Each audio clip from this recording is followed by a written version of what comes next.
Hey, this is StarCraft 2 History, and this time I'm going to be talking about Dongwei-gu, and with me is Wax or Wax Angel from Team Liquid, I guess.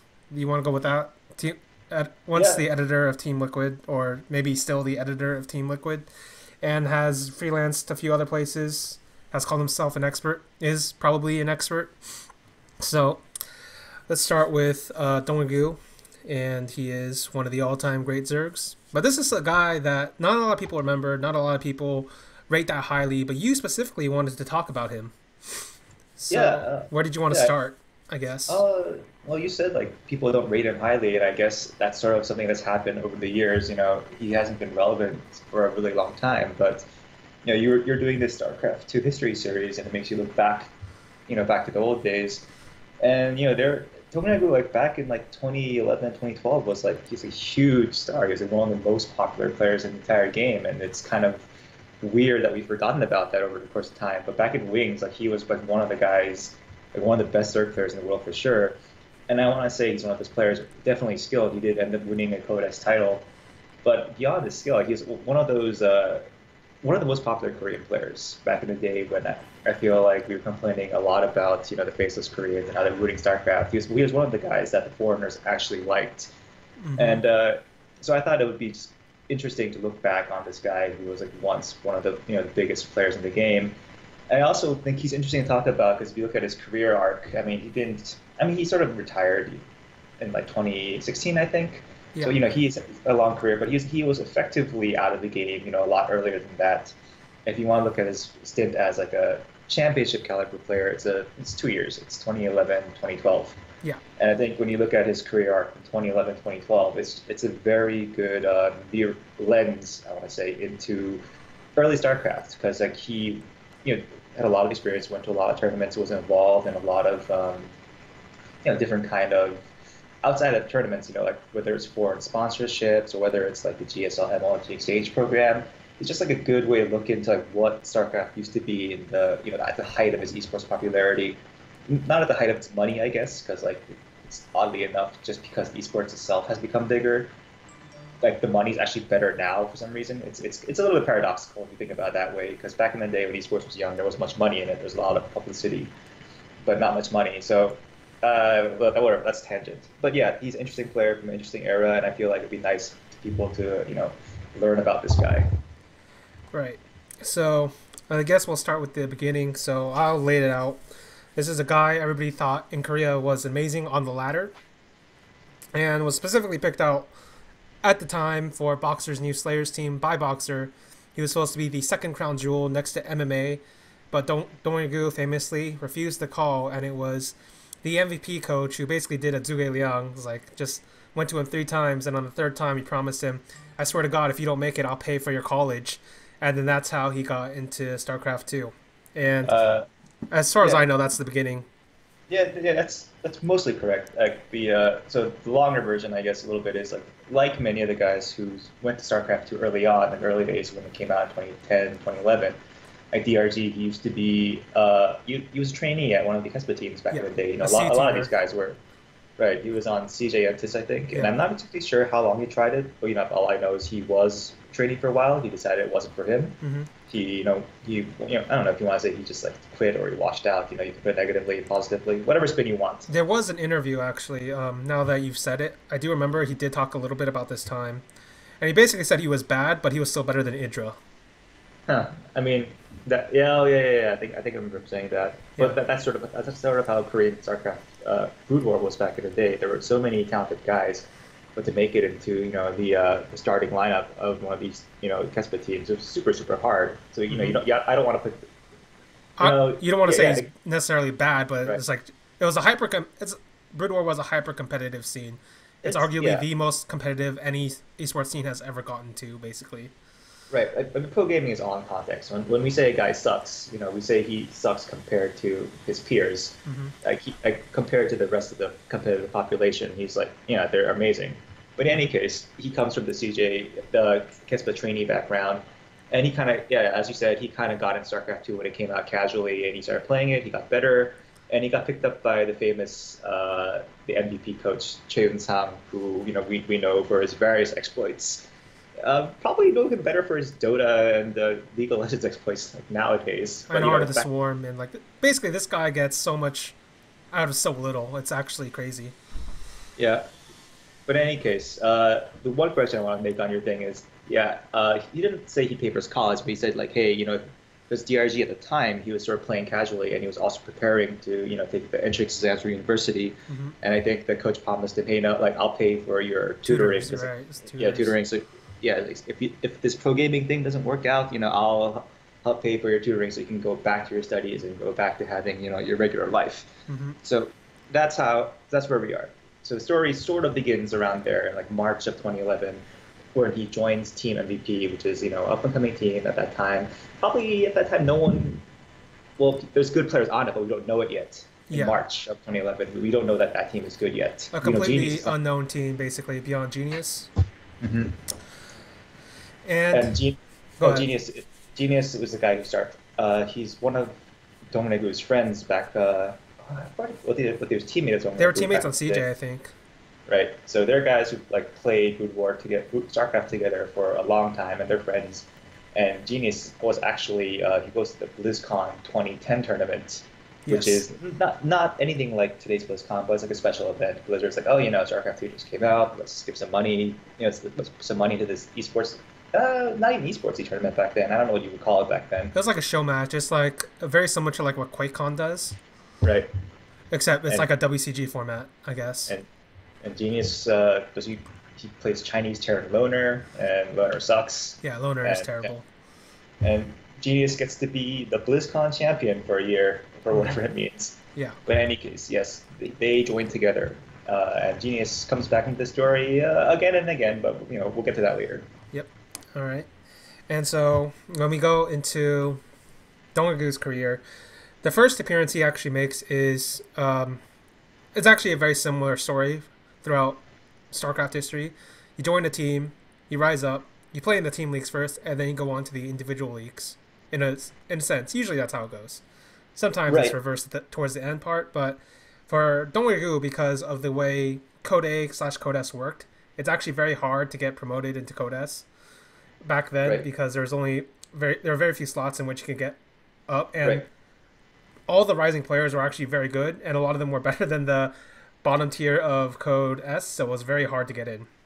Right. And just to explain the old system, oh man, like I guess if you started watching StarCraft 2 this year, you wouldn't even know that Code A exists. God, so much time has passed. So here's how GSL used to work. Code S, basically the same. Code S has been the same forever for like whatever, like 8 years. That's good. Code S has continuity. It's a great tournament. Nothing to complain about Code S. The thing that changed is below Code S, there was a league called Code A, which is how you got into Code S. Nowadays, because there's no pro gamers in Korea, you just do a qualifier directly into Code S and you're fine. Back in the day, there used to be a ton of players who were trying to be professional StarCraft 2 players.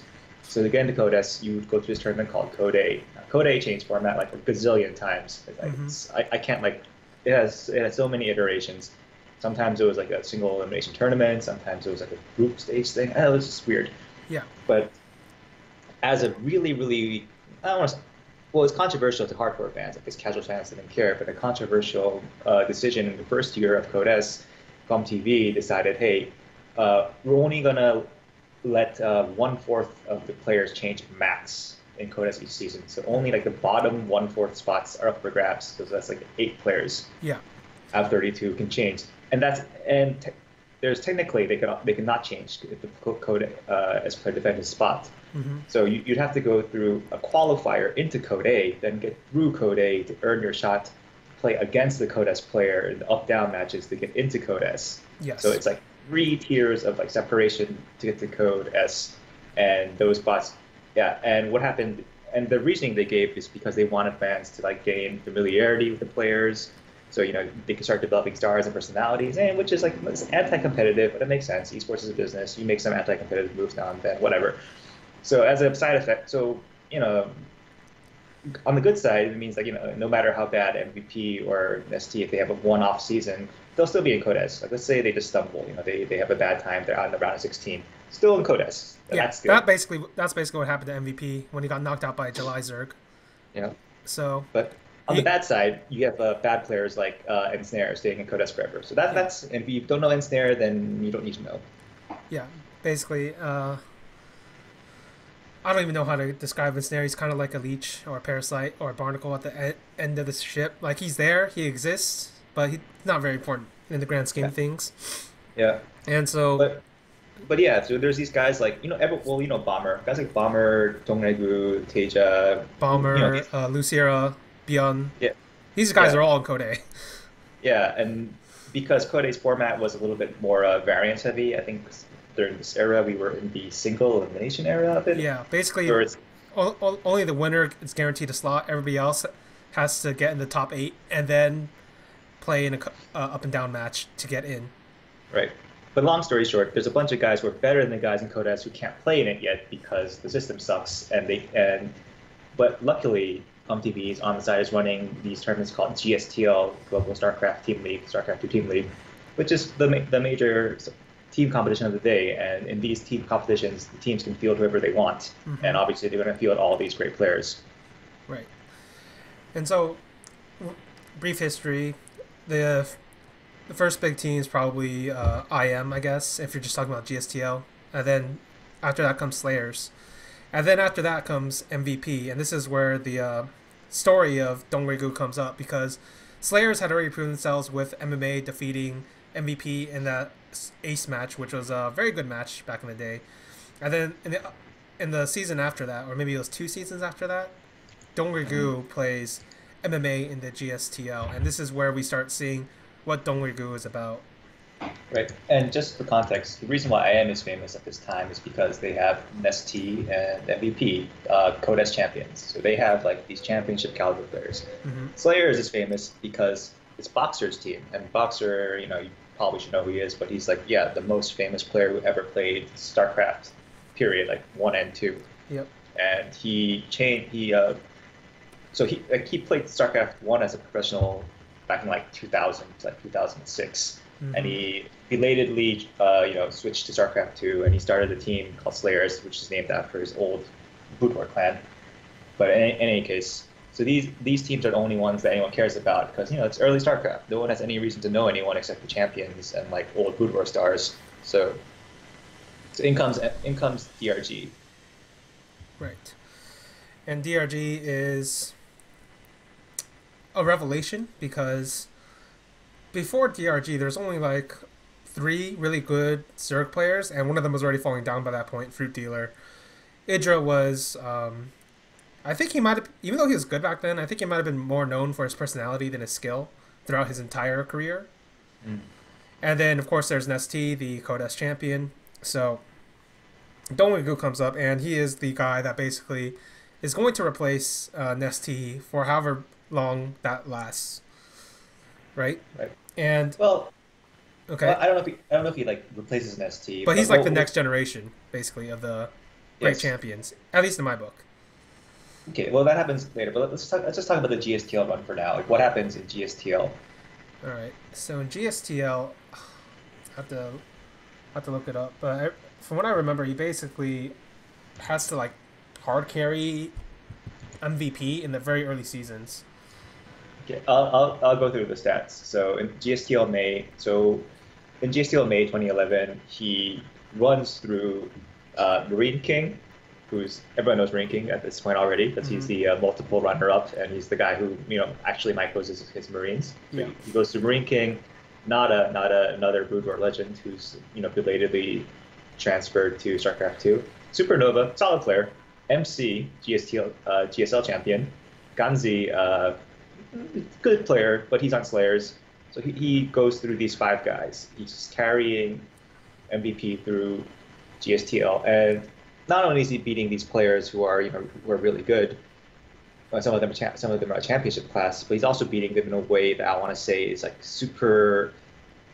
Like, would it be right to say it hasn't been seen before? He's bringing forth a play style in StarCraft 2 that people didn't know you could play in StarCraft 2. He's playing Mutaling Bane. And a lot of people, when they think of StarCraft 2, their best memories of StarCraft 2 are, Mutaling Bane, ZBT. Like that's to this day, to a lot of people, like that is when StarCraft 2 is the best. That's when it's the most fun. All of their most memorable games.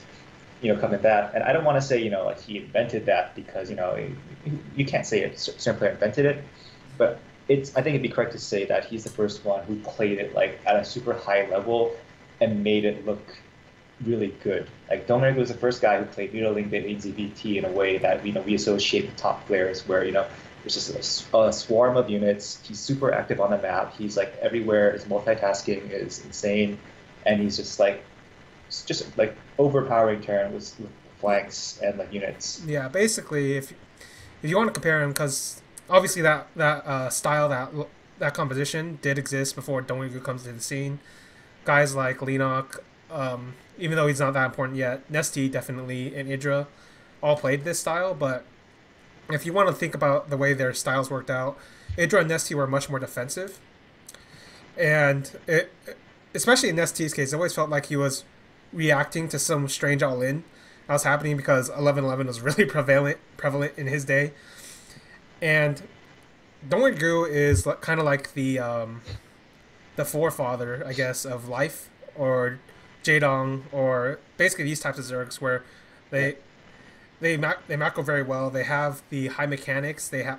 There's like an aggression. There's very smart tactics if you're just thinking about the army movement. So it's a very exciting back and forth style. Yeah, he's the first. I want to say mechanics monster Zerg player. It's like because Nesty and Brute Dealer were never really mechanics monsters. They were like brainy Zergs. But this is when we start seeing like the mechanics monsters Zerg who use Zerg mobility and production really well. So it's like DRG, Lenok, and we get to life. And I can throw Scarlet in there. Scarlet, I think Scarlet's actually very good. Yeah, very high level. She was a very good melee. Not this year, but back then. Yeah, 2013, 2014. She was excellent. And Jaedong obviously played very similar style too. Like, if I had to say it, like, watching Dongegu back then, it's actually very similar to watching Innovation when he comes into the scene at 2013, where it's like, oh, wow, this guy, he's not doing anything, like, crazy new, but he's upping the level, upping the mechanical level, upping the aggression, forcing everybody to follow him in a sense. Yeah, anyway, so this guy is amazing at playing Zerg, and he's playing Zerg in a way that no one has seen before. And he gets to the finals of GSTL May, where MVP goes up against Slayers, and it goes to the ace match, the seventh and final game, and he has to play MMA, multiple champion MMA. And, I guess we'll have to. Actually, I don't think MMA had won a championship yet. Oh, that's okay. Yeah, like future champion MMA. Like the two of them are going to win championships, and the two of them are going to be defined in a sense by each other for at least the first 2 years of their career. Yeah, they are like Marine King and MMA are basically the two players who define DRG's DRG's career. But yeah, at this point in time, MMA is also this guy who's coming up through GSTL. He hasn't. I think he's made some flashes in Coda at this time. Whatever. He hasn't won his big one yet. Yeah. He'll go on to runner-up Super Tournament and win MLG Columbus soon. But at this point in time, he's like DRG. He's a new generation guy who's just coming up through and getting some shine in GSTL. But anyway, he plays a match against MMA. It's a very close match. It's an excellent match. So you should go look for it. It's probably you can find it on YouTube. Like MMA versus DRG is probably the first result that'll pop up. Yeah. Maybe third result, whatever. It still holds up to this day, even though it's like very, very old. Yeah, he uses Brood Lord Investor in the end, but it's too late. That dirty Zerg. He uses it when he's losing though, so unfortunately. But MMA wins that match, and that's sort of for MMA that's sort of a crowning moment. Well, not crowning. It's one of his earliest big moments. Yeah, the only other it like stacks up right next to it is like defeating MVP in the GSTL finals before that one. Right. And so basically, like it kind of crowns it kind of foreshadows because the rise of these two, because everybody thinks they're as good as the championship level players, but because of the system, they have yet to prove it, or they have yet to get the result to prove it, I guess. Right. And MMA will go on and prove himself a little bit faster. He'll go to Super Tournament, he'll reach the finals, he'll get 4-0'd by Palt, but he'll get to the finals, and then not long after, I don't know the order of this, but not long after he'll go to MLG Columbus. I think MLG Columbus is actually first before the Super Tournament. Like they happen at the same time. That's why the time thing is a bit weird. But I remember it happened at the same time because MMA was super hyped up to win that one after he won the Columbus, and then it was like a repeat of what happens later on with Lenok, when Mm. MLG he wins that MLG and goes back to the GSL championship. Everybody assumes he's gonna win, and then like Uh, the guy who stayed in Korea actually beats them in mm. both circumstances, right? Oh yeah. Oh, actually, that's an interesting parallel. I never thought about that, but that's pretty interesting too. Yeah. But but anyway, yeah, MMA he gets to shine a little bit faster. Mm-hmm. DRG he's a little bit more hard stuck in Code A, Code B. Code B is what we call the qualifiers. Mm-hmm. So the problem here for DRG Donghaegu is that his ZBT is really good. His ZBZ is it's like ZBZ is a little bit random, it still is today, but he's excellent at that. But at this point in time, he's like kind of not good at ZBP, Yeah. and that keeps just fucking him up. Like whatever he does, like in the Yeah. qualifiers, he'll lose to Liquid Hero, and other qualifiers, he'll lose to like JYP, and like that'll keep him out of CODIS for a solid amount of time. In the meanwhile, he's still doing excellent in GSTL. Like so, GSTL after like they do 3 short seasons Mm-hmm. as a test run, and then they do this second season of GSTL that's called like it's a proper season I should say that goes for months, and that's where he sort of just like destroys everyone. Yeah. I think he goes like what's his record? He goes something like 10-12-3. He has like a like, insanely good record. He all kills multiple teams. He beats multiple champions, Mm-hmm. and he's like crushing. He's crushing these guys who are in CODIS instead of him, and he's just destroying them.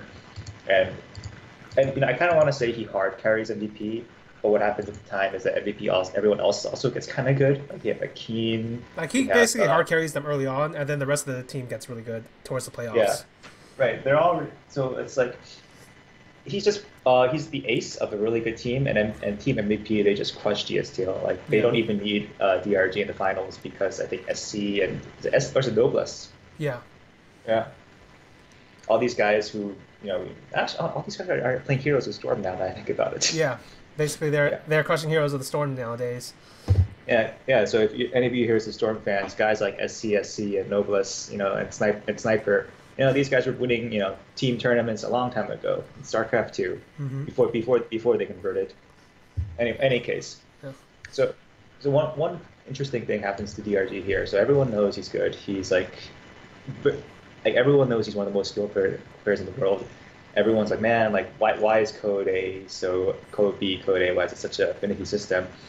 But he gets a very not an unusual reprieve, but it's an unexpected reprieve, I should say. Mm-hmm. So what happens with MLG and GSL? Yeah. Basically, talking about the fact that if you do very, very well in MLG, you could get a seed into GSL. Yep. That one. Yeah. Oh, well, I'll just go with it. So MLG now bought by Blizzard and doing basically Call of Duty and Overwatch League only, or I don't know, maybe they do other stuff, whatever. Back in the day, MLG is just it's a private company. They're not owned by anyone. They've been around for a really long time, trying to make money, trying to figure out how to make esports a thing. They're a big brand name. They've done Halo, they've done Smash, they've done like basically everything in the past. And StarCraft 2 is huge in 2010 and 2011, and this is the rise of Twitch, the rise of before it was even called Twitch, it was called Justin TV. Mm-hmm. It was like a little company that figured out that people want to watch people streaming games, and so all these things are coming together, and all these factions are coming together, and they're discovering StarCraft, and it's like right place, right time. Long story short, MLG is the biggest non-Korean event holder in the world at the time, and they're not making any money, but I'm pretty sure they're not making any money. I haven't read the books, but I assume they're burning money. Yeah. They're just trying to hold giant events because a shit ton of people are watching. Like they know that they can get a lot of people to watch, the best StarCraft players in the world play. So MLG is holding these events, and for the first year of StarCraft in 2010, GSL is running, but none of the Koreans can go abroad because like they're still poor. There's still no money in Korean StarCraft outside of like the prize money at that time. Yeah. Because at that time Kespa is still stuck. Stuck fighting a war with Blizzard. Yes, the IP rights dispute, which it's probably an entire different episode on its own. If you want to talk about it, I don't want to talk about it right now. Yeah, it's not that interesting to me. Just safe to say, Kespa is playing Brood War until 2012. mm-hmm. So actually, it's worth talking about it a little bit later because it comes into the story a bit. Yeah. But in any case, there's really no path for these Korean players. to play in foreign tournaments. Foreign being the what we call international in StarCraft because uh, is it worth explaining? Or, It's not worth explaining, but anybody who's all right. watched StarCraft 2 should understand what that means. Yeah. Yeah. Well, I have a hard time figuring out who this show is for. I don't know. Me neither. Is it? I can't tell either, but okay, I'll explain it real quickly then. A foreigner tournament is basically any tournament that's outside of Korea because Korea is the homeland of StarCraft. Yep. There you go. And yep. And all of the international players know it so hard that they call themselves foreigners because they know that Korea is so good at StarCraft. Like it's just out of deference. They've just taken on this term. Hmm. But in any case, people know that the Korean players are the best because they watch the games and they see the level of the games in Korea is higher in GSL. They see that the foreign players who go there, like generally they don't do well. A couple of them do, like Jinro gets to the top four, Idra gets to top eight, but in general they see that oh wow, like these guys are over time, Korea's like they're like jumping ahead of competition, so they're sort of like an attraction now. Hmm. So how do we get them to the States? So MLG starts holding a program where they partner up with GSL and they invite certain players to MLG. They pay their airfare because they want these guys as an attraction, Yeah. and it's hugely successful. Like MMA, so he goes to MLG Columbus, he wins it. This is sort of where Losira has his breakout tournament as well. Yeah. Hmm. So that happens, and what happens for DRG is he finally gets a chance to go abroad. He goes to MLG Anaheim. He's invited, Right. despite never having made Codes. Mr. Che, who's the director of he's like, you know what? I'm gonna send MVP at DRG. Like, that's how good he is. It's like he says MVP at the time. What is it? 3-time GSL champ? Yeah, I think so. I think he was three Yeah. times already, Right. or he's So, at least two. At least two. right. So he's sending like, yeah, multiple champ, and this guy's never been in Codes because that's how good he is. Yeah. That's how good DRG is. GSL gets to pick who they're sending, and they're like, you know what? We're gonna send our multiple champion, and this guy's never been in our main league because we know he's that good. Hmm. So he goes to MLG Anaheim, and he finishes reasonable fifth because he loses to MMA and MVP. Yeah. So that's He understandable. basically could have been third if he had a better run. Yes, he could have been third. I think. Yeah, yeah. So Anaheim doesn't go very well, but he so. So what happens is MLG and GSL, they have this program where if you place really highly in they give you a seed. Yeah, they give you a seed. Basically, in that particular tournament, the storyline I remember is it was about the Slayers and the Sons of Boxer. Basically, like this is actually the only MLG tournament where I think they actually made like straight up video content about it, where like they interviewed like the Slayers players and they talk about like, oh, Boxer, he's like my father, and I have to kill my brothers in order to prove myself to the father, right? Man, It's like something ridiculous like that. And so Boxer and MMA have to fight it out for the Codes slot because MVP is already in the finals. yes. Yeah. And then MMA kills the father and then loses to MVP. Oh man. So. Oh yeah, that was that tournament where all those players went. God, because they had the Intel money back then. Yeah. In any case, yeah. So at that tournament, MMA he beats out guys like DRG, Boxer, Nancy, a bunch of other really good players to earn the Codes spot from the tournament. Yeah. So DRG once again thwarted. He's played very well. He's impressed everyone. He's played great games, but he's again denied from GSL Codes status. He still can't play in the biggest tournament in the world. But again, things have a way of working out for him because at this time everyone StarCraft is getting huge in the West, like we said. Mm-hmm. Stream just in TV. I don't know when it rebrands to Twitch exactly, but whatever. Like, July or something. Yeah, we'll just call it Twitch. Yeah, we can call it Twitch at this point. Yeah, Twitch is getting big. MLG is getting a lot of viewers. IEM is coming up. They're still like I don't want to say distant second place, but they're not making as big a splash as MLG is. But they're in the scene. NASL is in the scene disastrously. DreamHack's doing stuff. Like all of these these groups that we're familiar with, they're in this scene right now. They're all holding tournaments to some bigger or lesser degree. So there is a foreign scene that's going on. It's quite active. Mm-hmm. And now, there used to be a long time ago. All of the famous Western teams used to be in StarCraft. Evil Geniuses. It was Team Liquid. Oh, Team Liquid's still in it. Complexity. What else? What am I missing here? Mouse. Malice Sports. Yeah. Uh, SK if you want to count just MC by himself. Oh yeah, SK was in it too. So and yeah, I guess like if you want to look at like the whatever the A tier brands were at that time, like everyone except like Optic was in StarCraft 2 at that time. I think was Optic even a thing at that time? Yeah, I think they were a thing because of COD, but I don't know if they were interested in expanding at that point. Mhm. But in any case, yeah, like most of the big esports brands in the West were in. They were picking up StarCraft 2 players. Like EG had Hawk and Idra, Liquid had they had TLO, they had Jinro, they had Hero, they later had Teja. They had Puck briefly. Yes. Uh, so what happens is so complexity gets into it, and the story of complexity in StarCraft 2 not worth an episode, but it's still an interesting tale. Like they try to get into it a little bit late, and they're really not sure like Who to so get like or what to get. you know what let's do the tangent. Let's do the scouting tangent. Why were foreign teams so bad at getting players? Why are they so? Are you just talking about every game, or just talking about? Actually, it applies to every game, doesn't it? Let's not say why. Let's just laugh about how bad foreign teams were at picking players back in 2011. Okay, all right. But you start. So, there's the obvious one there was this player named Teja, and if you ever saw him play, you'd realize he had literally every skill you could possibly ever need to be a champion in StarCraft 2, except for maybe the mentality, because that wasn't testable online. But for some reason, nobody besides Liquid ever thought of picking this guy up. This also includes Slayers, by the way, because Slayers just let him go for no reason. So, Yeah, that one and always confused me. he was also only playing in like online cups at the time, so maybe we give people a little bit of benefit of the doubt, maybe a little bit. All right, I can give them a little bit, but there's like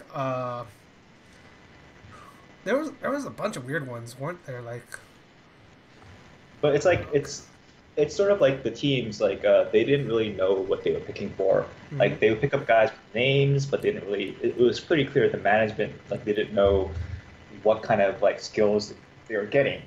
Like e.g., they picked up Puma randomly the Yeah. second he won NASL Season 1, and that actually ended up being like a reasonable pick just because he was good, because like he ended up being like very good. I'm saying like that could have that could have backfired. Like maybe like if he had fluked his way through, there's plenty of like one-off winners who never win again. Like who knows about that? So in that case, it's worked out. But it's like a lot of teams like they weren't particularly good at discerning skill, I would say. no, that basically applies to every game. Basically, like League of Legends has always had that problem. I feel like Overwatch has that problem to a certain degree. Like they actually get away with it because they have 12-man rosters for 6-man teams. So you get enough people, eventually you're gonna get the right fix into it.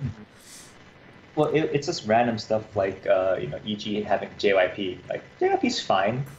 Yeah, I'm not gonna like say JYP was a bad person to have on your team at that time. JYP, who's the who's like right now quote as commentator. Let's hope this doesn't get back to it. But in any case, all right. Basically, I'll put it this way: is like every pickup, almost every pickup every team had for StarCraft 2, there was a better pickup on the market that you probably could have got for the same price. Right, that's the key. Like, we're not saying these picks were bad in isolation. They were just bad considering, like, hey, like if you gave this money to, another player, there's probably a better player that you could have got for the same cost. There's a lot of opportunity cost left on the table. Yeah, and we're not. You don't even have to discount skill. Like, there were other players that were just as skilled but had better personalities that weren't picked up for whatever reason, right? And like that's actually. I do give credit to SK for picking up MC because they're like, no, we don't want anybody else but MC, because that I think that one paid off for them. I'm not exactly sure, but it feels like that one should have paid off. That one was smart. But in any case, so complexity. But so how do we? Oh yeah, so DRG. Yeah, don't worry. So complexity at this time, they're picking up a bunch of players, picking up a bunch of like bad American players. I mean, they're not bad American players. Like they're good American players, but they're bad because they're American. So yeah, that's. This is before NEEB exists, so. Yeah. And they decide, oh, you know what, we need to, get some good players on our squad. We need to like make it so increase our profile in terms of skill and results too, because none of our guys are getting results. So they do this thing where they do a partnership with MVP.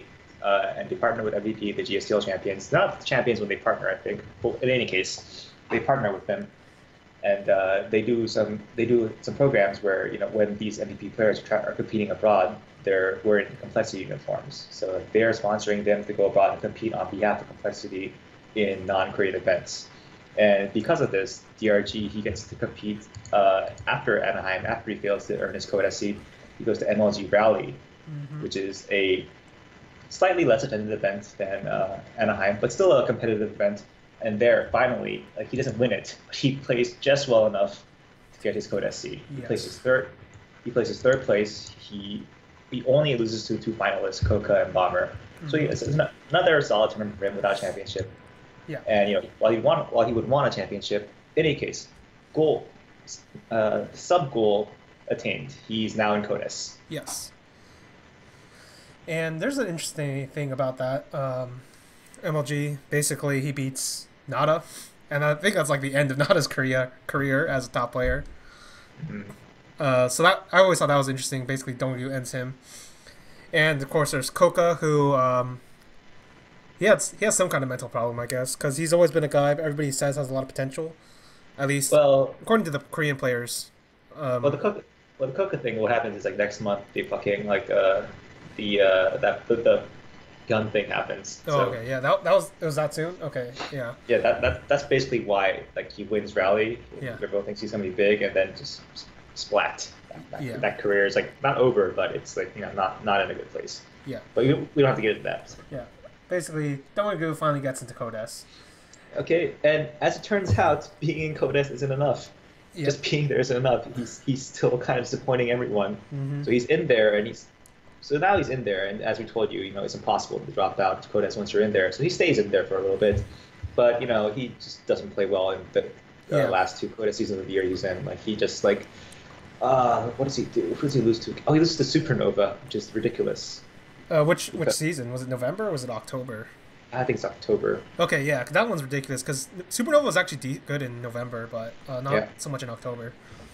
So this is where like he's starting to develop this like weird reputation. There's been a lot of players in StarCraft history who we say, oh, they're pro league, team league only players. They look amazing in those leagues, but they just don't have this intangible it takes to succeed in individual tournaments. And it's odd for DRG too, because like when he goes to foreign tournaments, he's actually placing really high, and when he's only losing to like the top, he's losing to like the finalists basically. Yeah, you literally only lost to the finalists. So the fact that he's like underperforming so hard in CODES is a little bit of oddity, but everyone still is on his side. Yeah. And just this is probably maybe a good place to note. He's been to 2 foreign tournaments at this point. As we head into the winter of 2011. And he's earned his CODES spot, but he's also he's super popular overseas, not just because of his play style. So what we see happening now overseas is that foreigners, the things they respect from Korean players, things they like is one, results obviously, guys who win championships, everyone likes a winner. 2, guys who play like a very like exciting play style. So it's like MMA is like very popular because he's like super like hyperactive with his multitasking. He's like sort of Terran version of DRG. He's a mechanics monster in a way. But third, like DRG's like it turns out he's surprisingly good at English. Like this is one of the things. If you go online now and you look up like DRG interview, you'll find stuff from like 2011 MLGs where he's just doing interviews in English, and it's pretty good. And I never knew where he learned it because I don't think he ever lived abroad. Maybe I think he said he was just good in school. I don't know. Yeah, I think that's literally it. He just said he was good in school and he was confident enough to talk. Even then, like Koreans do learn it in school, but that doesn't mean they're actually good at talking it in like those instant moments. So that was always a weird thing about Dongyu, I guess. Yeah. So at this point, despite not having gone past the round of 16 at CODES, he's like, I want to say the second most popular Zerg player in the world. Yeah, right after Nesty, basically. Oh, let's discount Idra, I guess. Idra's is in his own category, basically. Like, Idra, the only player that's like Idra in StarCraft 2 history is like Naniwa and maybe Stefano. But yeah, so he's a star. So it's a pretty good spot for this guy who, probably a year ago was like gonna go to college. He's like now a super popular player, and the pro gaming is going well. He's traveling the world. Well, he hasn't traveled the world yet, but he's gone to America. Yeah. So stuff's going well for him. This is like sort of what it is like for a lot of these guys who washed out because of the system, or like they were in it but they had to quit, or they were in it and they transitioned midway. Yeah. Yeah, StarCraft 2, this is what it's doing for those guys who are good. Obviously, not everyone has these opportunities. There's obviously guys who were in Kespa, Brood War teams, went to StarCraft 2 and didn't do anything at all. There's guys like that, but there's these success stories. Yeah. Or MVP is probably the biggest one in terms of like he wasn't even a trainee. He was actually the main squad player. In any case, I digress. But it's an important factor because if we're talking about Dongregyu, like his legacy, his history, he does represent this sort of like new hope for a bunch of these players who did wash out of that system or didn't have that much hope in that system just because of the way Brood War was. Yeah. And it also offers interesting opportunities. So, for instance, this is a tangent, but basically, C is one of those guys we think about as he's a Brood War player. We think about as what an amazing Team League player, but his individual results were never that great. And so, if you look at Dongregyu just within Korea, he would have been looked at the exact same way if the international scene didn't exist, and it doesn't exist in Brood War. So he basically gets this new kind of challenge where he gets to prove his own sort of greatness outside of the Korea system. And that's something that's an important aspect when we're talking about StarCraft 2, because this is a different kind of challenge from just the GSL or just the team leagues, because not everybody's going to succeed at all three of them. Very few players have. Right, because the entire concept of like a weekender event doesn't exist in Korean StarCraft at all. Like, it hasn't existed in Korean esports for ever. Yeah. I mean, I guess there's qualifiers which are kind of like that, but once you get to the main tournaments, there's no such thing as like a 3-day event where you play a gazillion matches. Mm-hmm. So it just opens up this entire new world is opened up to a lot of these kids who were sort of good at games. Yeah. And so basically, like, this is actually a point I've always contended with Tasia was he was the best by far at this kind of tournament style compared to everybody else. And so you have to give him some credit. You have to give him some kind of credit for that, because there have been players that have actually had more chances than him that have done less. Like, surprisingly, Innovation is probably one of them. Given his entire career. Yeah. Man, always back to the same topics. MVP is the best. Teja's underrated, yes. Underrated, and Innovation is super overrated. Always back to the same three keynotes. You always have to hit that. And back to Dongregyu, because he actually has 3 more tournaments that are basically weekenders, even though one of them is Korea for 2011. Right. So there's New York, which I actually think is he wins this, but it's not that big of a tournament. The surprising thing here is Fruit Dealer. Well, I'll talk to you about the New York, because like I was actually at the New York event. So okay. So IEM New York happens after Codex. So this happens. I don't know if it's contemporaneous with it, but he's not done well in Codex. He's placed 3rd at Rally, and he's one of the biggest stars in the world. And what's happening is that now another MLG is happening, and because of event scheduling problems that have remained the same for basically all of esports. 8 years, nothing's changed. So MLG and MLG Orlando and IEM New York are right on top of each other. Yeah. Same thing as happens now. No surprise. And what happens is DRG is invited to IEM New York. He's one of the seed players that IEM invites from Korea, and he opts to go to that event where, like I said, at this time IEM was the B event. The A event was MLG.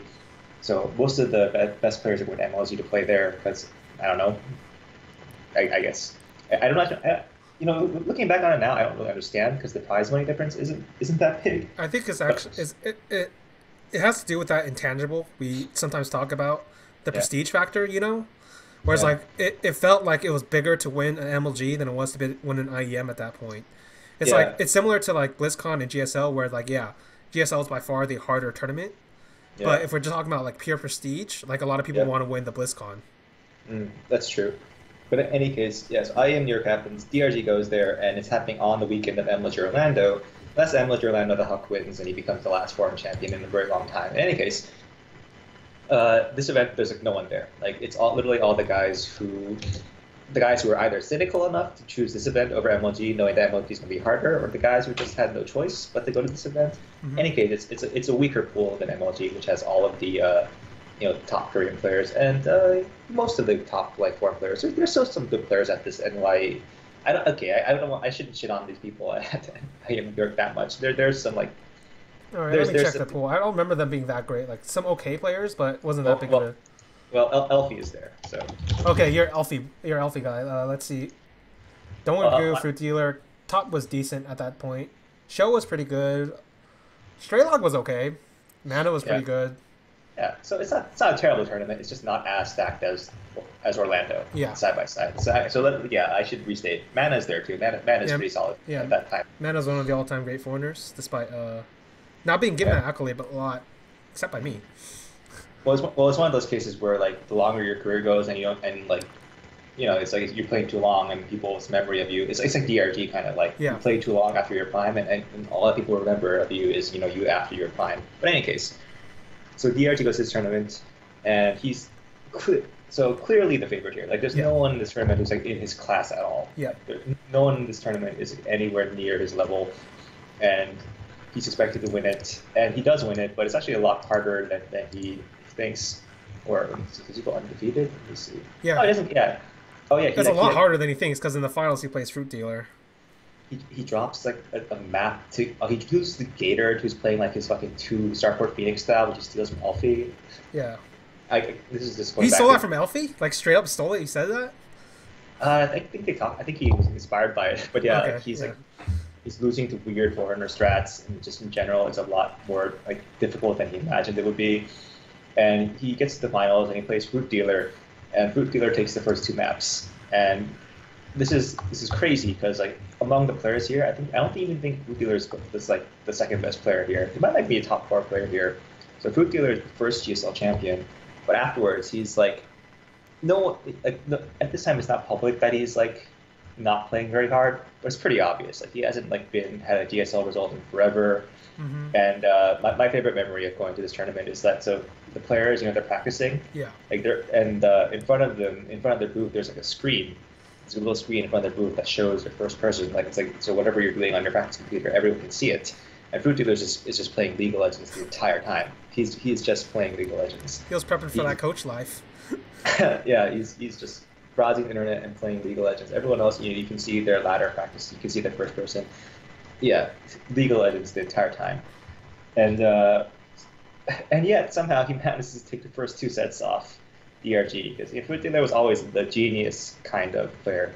Like in terms of like he's the talented guy. He's not the hard work guy. He's just kind of like smart and he thinks well in the place. Like if you think there's this very old Artosis interview with Idra. I don't know if you've listened to it, but basically like Artosis asked Idra about Fruit Dealer because apparently they were friends or like acquaintances at least when Idra was in Korea. And he's like, yeah, sometimes what would happen is Fruit Dealer would ask me to practice, but what he meant by asking me to practice is he asked me to play somebody else, like some Protoss or some Terran or some Zerg, and then he'd watch me play that game, be like, oh, okay, I get it, and then he'd leave. And apparently, like the next day, he could replicate whatever Idra was doing. So I mean, that's kind of what he was. Like, obviously a very smart player, but not someone known for his work ethic. Not the hardest working player. So DRG is almost embarrassed by Fruit Dealer, but in any case, he comes back from 0-2 down and wins in the reverse sweep 3-2. So he ends up taking IEM New York, a tournament that it's a tournament. It's his first championship. It's there's not a big crowd there. There's a crowd there. It's not that big, but there is a crowd there. It's already the crowd there is bigger for League of Legends than it is for StarCraft too. That's a story for another day. But yeah, it's a little bit of a landmark in his career. It's a minor landmark. He's gotten over the hump. He's finally won something, regardless of competition being less difficult than he expected. Mm-hmm. And he has also won that LG Cinema tournament, but that's hard to place in history. He's won his first big live tournament, let's say. Yeah. It's one of the things that has prestige. He's won his first major, and it's important not just because symbolically he's finally won his first championship, but it also earns him a spot at the Blizzard Cup, which is coming up. Mm-hmm. Oh yeah, I forgot about that.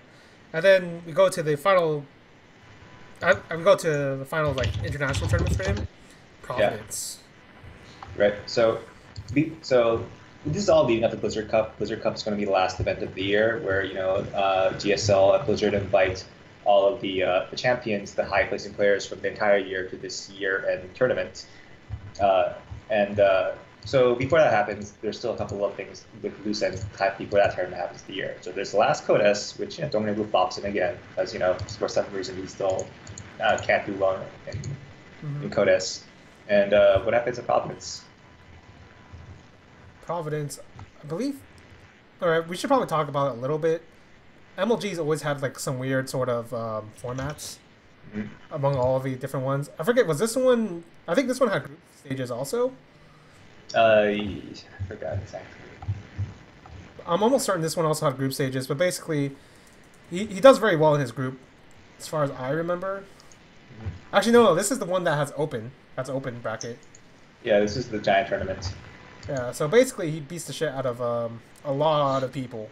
Like a lot of people in order to get into the winner's stage. Yeah, it's another solid MLG for him. Like he's never won MLG, but he does again. He beats a bunch of really good players from Korea and not Korea. Yeah, and but again, he's defeated by the two finalists again. Yeah, the exact same two. Naniwa, of course, is old mate, and then Lenok in the third place decider, right? Yep. And it's so a very close match. Yeah, he does actually get revenge on MMA for a little bit because he also beats him here. But basically, it feels like Dongwon-gu, like even though he feels like he should be a championship contender, he is not yet a championship contender. Right, because that IEM New York, it's one of those titles where it's like, what's the one Idra won? Guangzhou. Yeah, it's like IEM's reputation at this point, they're still building it. It's technically a major, and we respect it, but just not as much as other majors. Yeah. I mean, there's no other way of putting it. Like, we respect it, but at this point, it's not as big as IEM eventually gets become serious. It gets to the point where it's the only remaining It's only remaining tournament. The third party tournament right now, but at that time, it's a long way to go. Mm-hmm. Right. So basically, Dongwon-gu's run's pretty good considering how many players were at this Providence.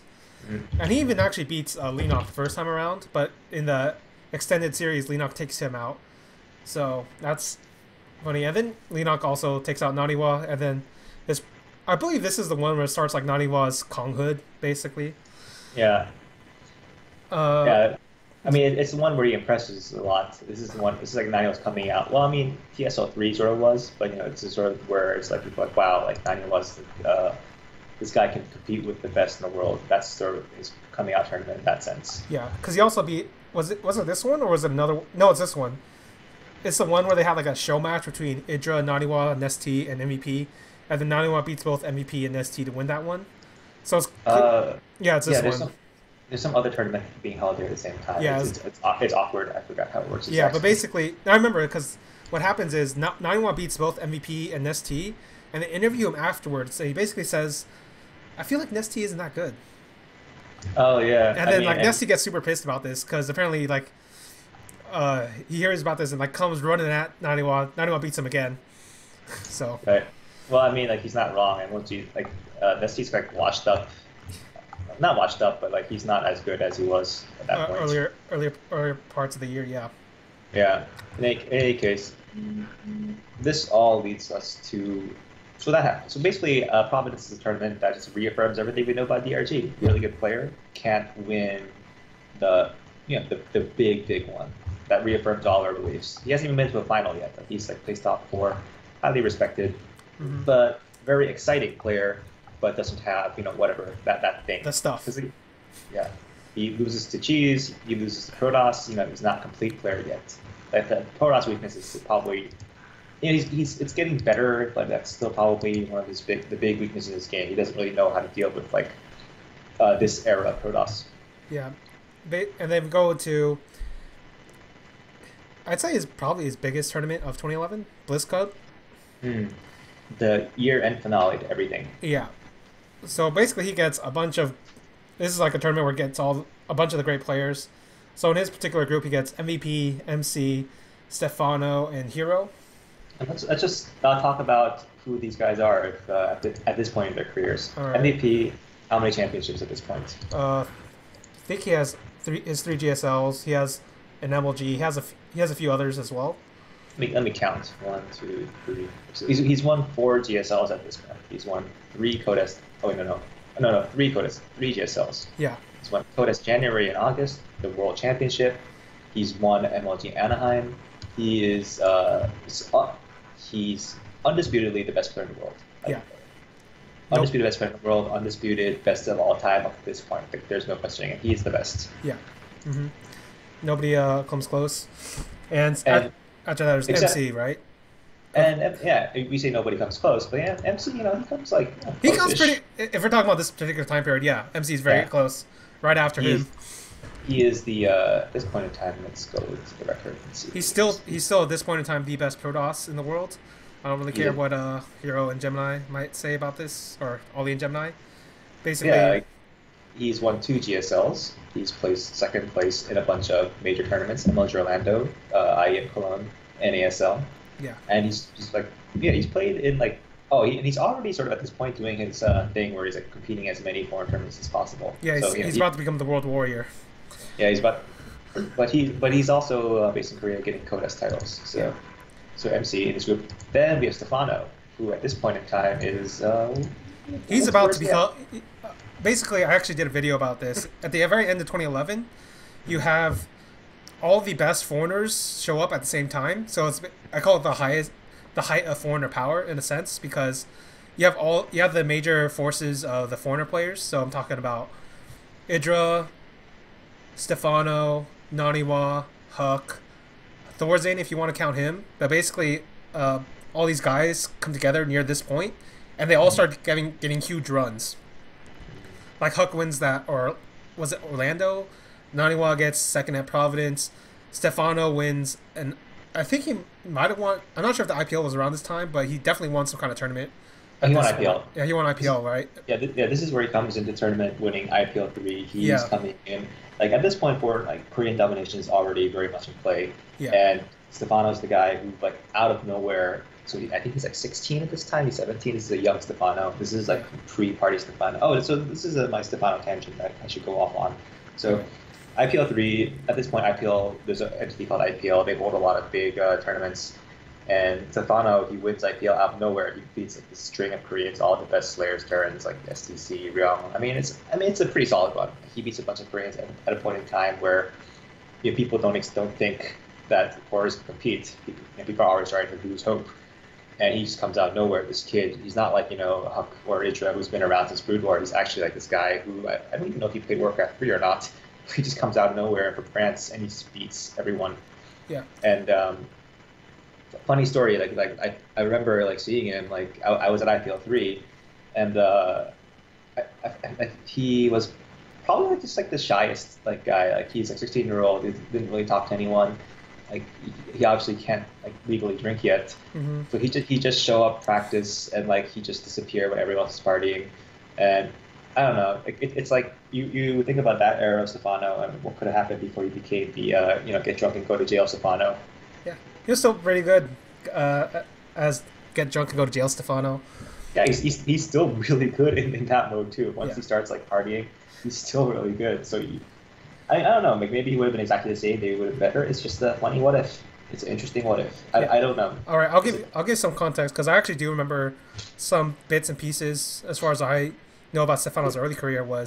He was a Warcraft 3 player, and he was one of Grubby's practice partners. Mm-hmm. But he was like so isolated that he didn't even know who Grubby was. Wow. Like, he met Grubby in person and he didn't realize who Grubby was, basically, even though he had practiced with this guy forever.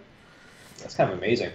Yeah, and as far as I know, in terms of like practice, he was a practice monster before he started selling his image of him as like a partier. Mm-hmm. And to be fair, we later on we do know like he was like in a month with Bitterdam and didn't practice and still won some massive tournament. Mm-hmm. So the shift does change, but basically that was old Stefano. Yep. I mean, well, we could talk about Stefano for days if we had to, but let's just leave it at that. At that point in time, he's like the foreign hope. He's like this. He's like the newest foreign hope, basically. Yeah. Oh, and he's just invented double Evo Link Fester. Yes. Which turns into our favorite strategy later. But that's fine. Yeah, and then like another point is like I think. Oh yeah, I remember Idra actually had a very good run in MLG. That's I always thought was really funny because all the Koreans were like kind of like disgusted by that. But Yeah. moving on, there was also Hero, who And is at this probably point like in a time, top 3 Protoss at this point, maybe top 5, depends on where you place him. right? And you've done an episode on him, and well, yeah. If you want to know more about Hero's career, go watch Stuchio's episode with Gemini and Ollie, where they wax lyrical about how good Hero was. Yeah. But he's at this tournament. He's at Blizzard Cup 2011 as the DreamHack Winter Champion. Also goes The all tournament- 4 here, so Yeah. Well, he does, but he was sort of if we had to like explain it shortly, he's another one of these guys who's like a mechanics monster. You know, like one of these like late come mechanics monsters who didn't break through the code A wall because of the artificial barriers in. But like he's like similar to DRG or MMA. not to that level, but Right. same type. Right, a talented guy who didn't get enough chances, but he took a different route. He joined the Liquid, and Liquid gave him the opportunities to compete at all of these foreign tournaments, Yeah. and that's where he showed all of his skills. And that ends up paying off in DreamHack Winter, where he wins. Yeah. Right. So So don't that's tough group. In any Yeah. case, yeah, Yeah. tough group. basically Don't tops the group, only dropping to Stefano. I don't know if that's surprising or not because I always thought Stefano's ZVZ was quite good. Right.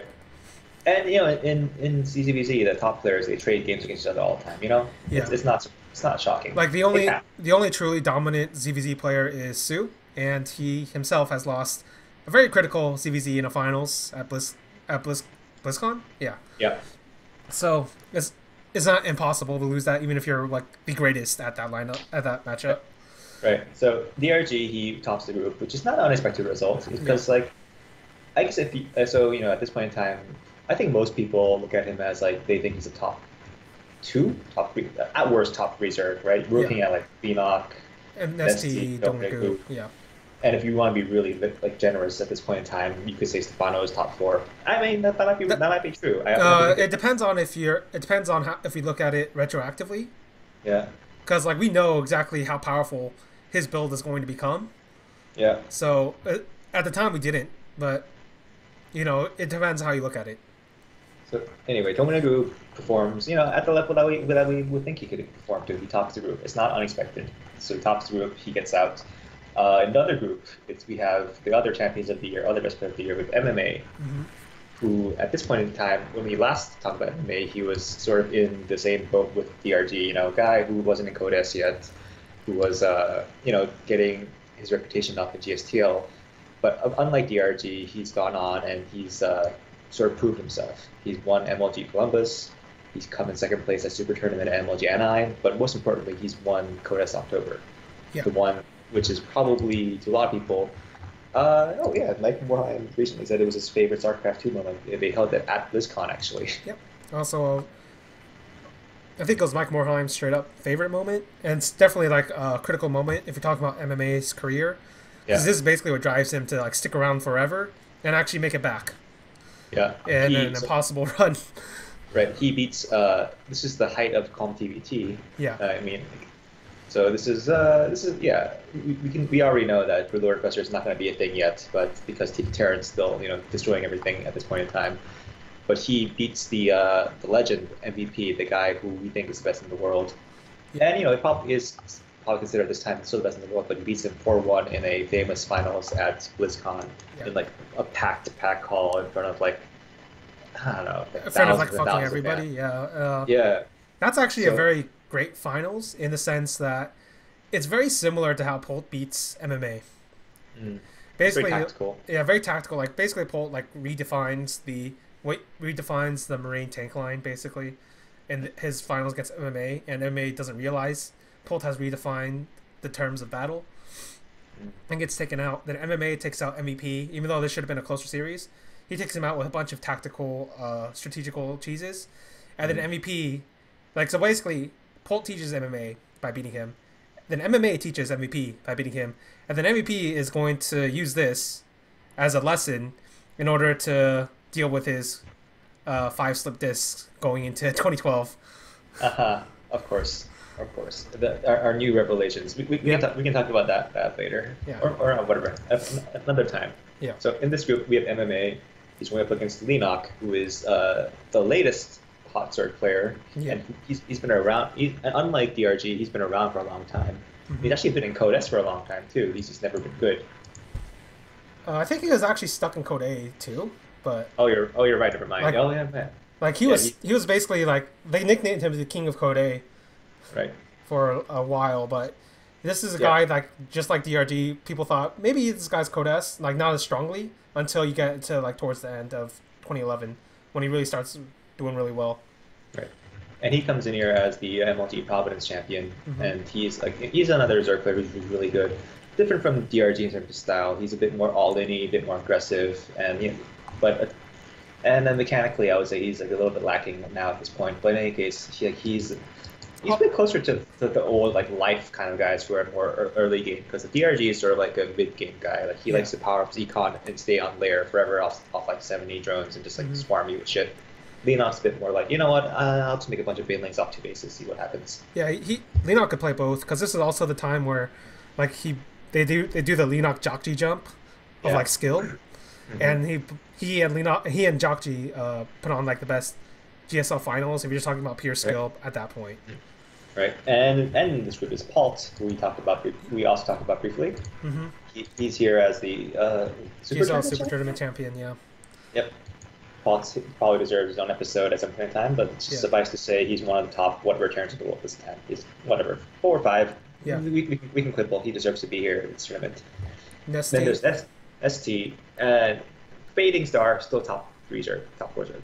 Yeah. Fading for sure, but well, I mean, this is probably a tournament that proves he's fading. This in Providence. Mm-hmm.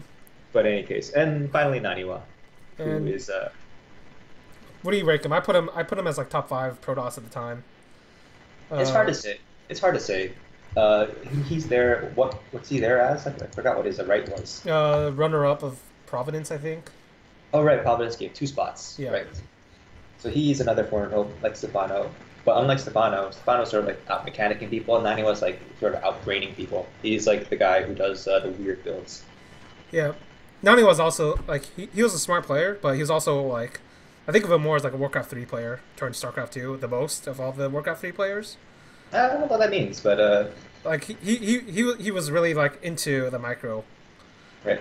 And like his builds were specifically made for his micro in a sense. Right. Whereas Stefano isn't like that at all. Grubby can never make that happen. Todd's best games were actually like end game swarm host games. Like Moon didn't even Moon never really got into StarCraft 2. Yeah. Lin didn't exist basically. Like okay.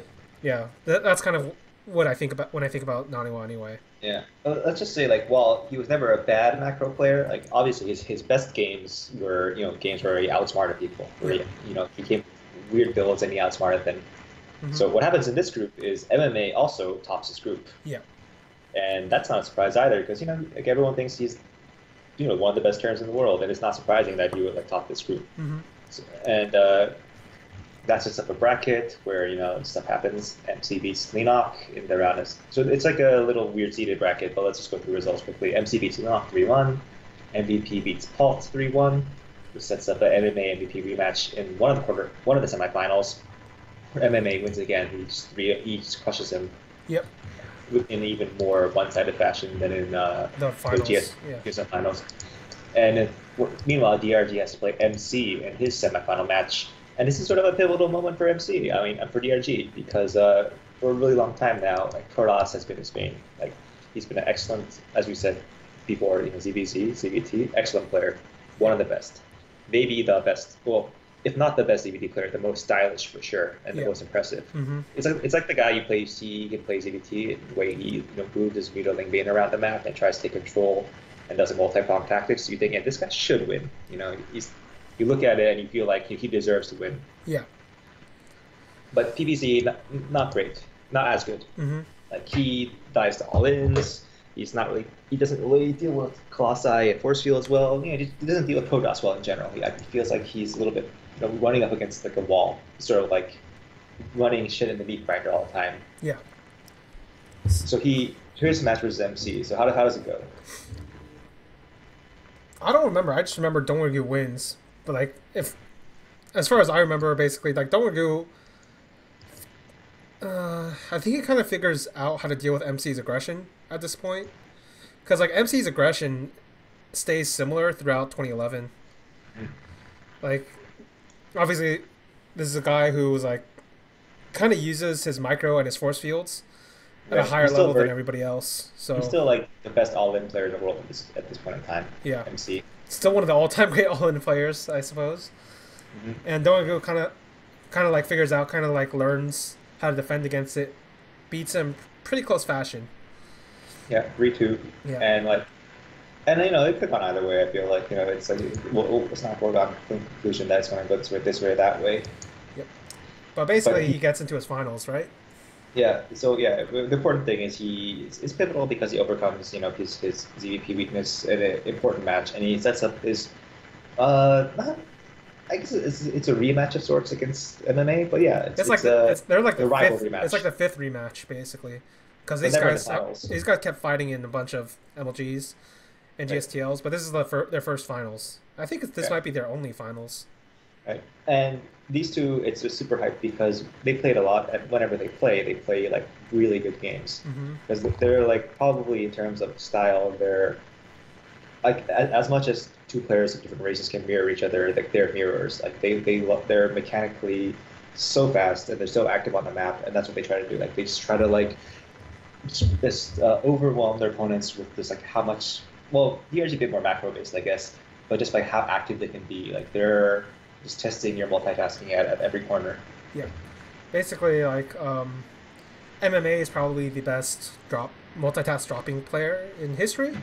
If you're just talking about the intelligence behind the moves, whereas like the only other guy you can put, there's only two other guys you can put up there with him. We'll skip Maru for now, and then Gumiho is a much more chaotic version of that. Yeah, yeah. Whereas like MMA has put thought behind his moves, and then Dongrigu is like a very aggressive guy. So basically, he's trying to like batter down MMA before this all starts. But because of their like fields of choice, they end up having to multitask and fight all across the map. So it becomes a very exciting sort of matchup. Right. I feel like like with the Mutilating Bane of DRG versus the Marine Medevac tank splitting of MMA. Like that's probably what Blizzard imagined when they designed StarCraft 2. Like I feel like that's like how they meant it to be played ideally. And it didn't always play out that way, but it's the beautiful game that everyone imagined. And when it plays out that way, it is quite good even in early wings like this. It's quite a sight to see. So Yes. yeah. Anyway, MMA starts up 3-0. Yeah, it wasn't even that good of those good of the matches. And then Dongrigu starts pulling off some weird strategies. Like these aren't strategies that he has never used, but they're like his Plan C, Plan D kind of strats. Yeah. From what I remember. He kind of gets crushed in the first 3 games. Yeah. Like he's tries weird strategies that don't quite work out. Like it's not the DRG we sort of expect. It's not like one game he tries to pull off his Mutilating Bane, but he just never gets his economy to the place where he needs to be, and he just gets overwhelmed. So it's looking like quite like we're not getting the services we wanted basically. We're not getting the mid game fight where it's like just like action. It's just sort of like MMA getting advantage early and rolling him over, and then the comeback starts. Yeah, and like I said, this is basically Dongrigu. Like I remember he does like some kind of Roach Bane drop or something strange. It's been a long time. But basically, these 3 games aren't that great either, in my honest opinion. Like, basically, he kind of like counter rolls MMA. I mean, could you say in a certain way it's also sort of like a turning point for him in terms of like playing a bit more strategically? Yeah. Could you say so? Yeah, I think it is because, like, this is a guy who, in a sense, if you want to talk about his 2011 mentality up before this point, he's kind of similar to Rain. From 2012 to 2013, as in this was a guy who believed in one plan, and he was quite good at this plan, arguably the best at this plan. But right. if you can outplay him in the plan, or like you can kill him before the plan starts, like he has no alternative. Yeah. Whereas like Dongrigu starts showing a bunch of alternatives against what MMA is throwing at him. Right. Like his thing is like he wants to get Mutilating Bane off a strong economy and just fight you because he knows that he's gonna like win all the fights. Yeah. Like if you let him like fight your Marine tank he's either going to win all the fights or he's going to remax faster than you because he has better mechanics. So right. that's ideally what he wants to do, and when he does it well, it's glorious to see. And when it doesn't work, you just lose. Yeah. And so we So, got so to the game seven, right? right, so DRG just claws his way back, by hook or by crook, and he forces a game seven on Shakura's Plateau, which is a terrible map. But game seven, that's what happens. You don't get to ban anything in Base of Seven, so you can play every terrible map. They should probably change that. Still hasn't been fixed. Whatever. Game seven happens. Yeah. So what happened? What happens in Game Seven? Let's describe what is some people call one of the best games of all time. It is one of the best games of all time. Basically, they both play play to their styles. They're like, okay, enough of these tricky mind games. We've both run out. Or maybe they thought to themselves, it's time for the honorable duel to see which one of us is actually the best. Yeah, it's hard to say. Checkers is a macro map, so it's sort of like, well, it can be a macro map. Yeah, it can be. There's some tricky things you can do with it as Terran, and then really tricky things you can do with it as Zerg, but that doesn't come until after like everybody believes in Stefano as the one answer to all things Brutal Infestor. But Dongu kind of comes out, and they basically fight it out the entire time. It's basically what we've been describing, like as the MMA Dongu like matchup.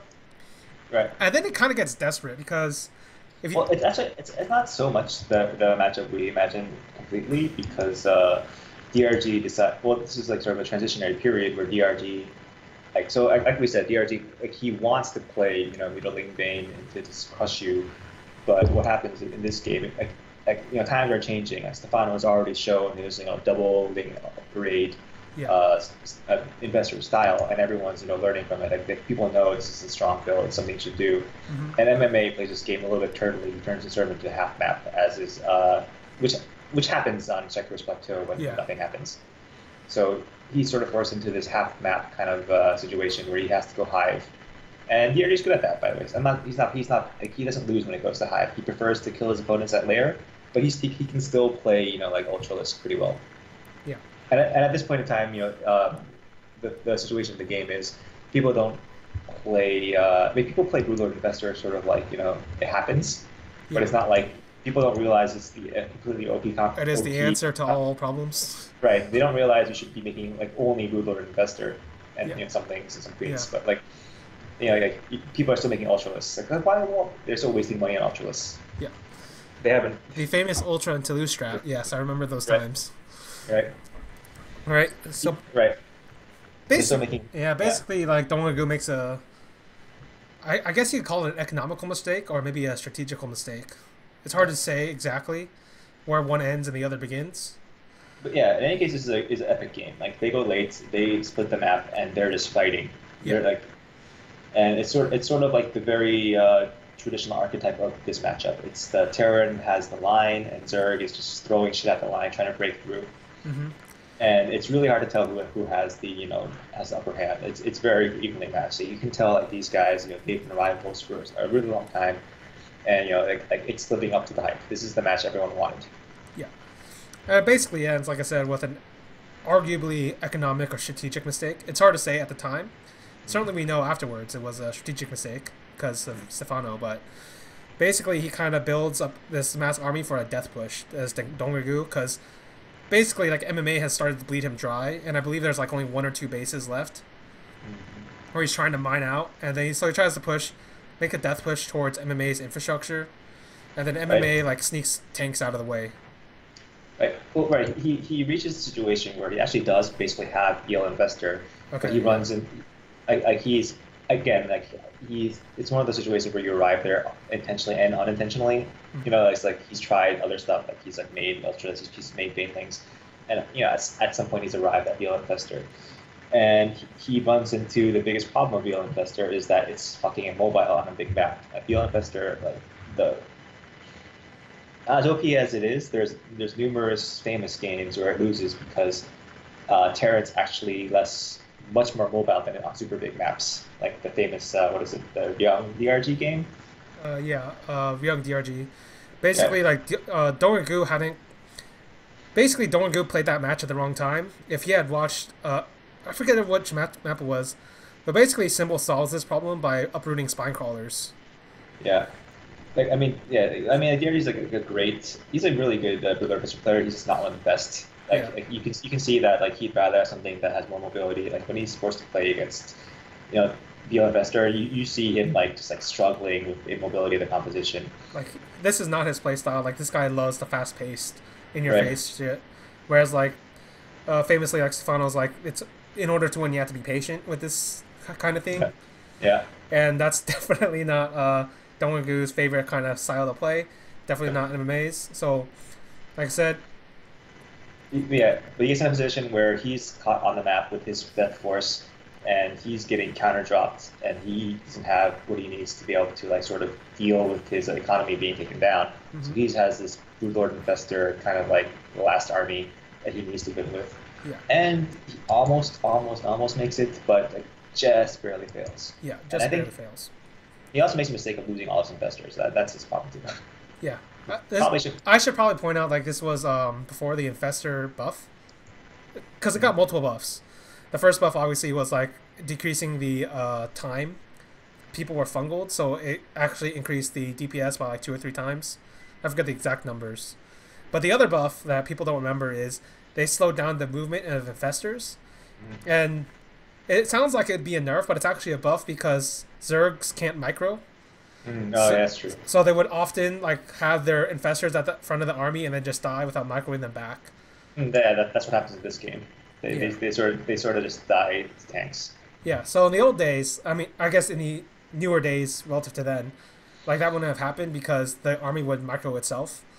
But because you had to do it separately, he kind of fucked it up.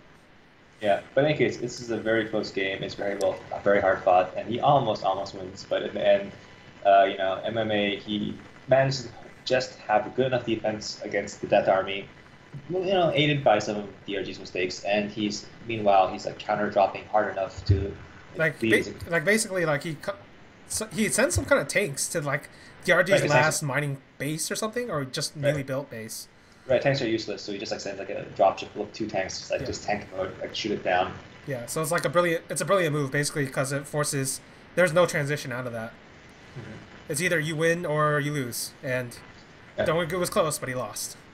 Yeah. Anyway, this moment is like a little bit career defining for both of these guys at this point in time. It sort of crowns MMA as the best turn in the world at the moment, and probably at this time it's fair to say he is now the best player in the world by virtue of having won this final because he's run the gauntlet through everyone good, and he's proven that basically he's become the best player in the world. And for DRG, it's what does it mean for DRG at this point in time? Like, it's a 1 game difference. For Dongwon-Gu, I feel like for Dongwon-Gu, this felt like a moment where he kind of realizes he's good enough to win. Right. Well, I think we've already realized he's good enough to win. It's like it's heartbreaking. Like no, I mean like what I mean by good enough to win is like before like he was losing to a bunch of the finalists using the same style. This is like the first time he's strategically changing things up, and so now he has basically everything he needs to in order to become a champion. Like because there are very few players that can win championships with just one plan. Mm. Like very few. And Dongwon-Gu wasn't one of them. Yeah. But in any case, this is sort of like it's a good experience for him. He's gone all 7 games.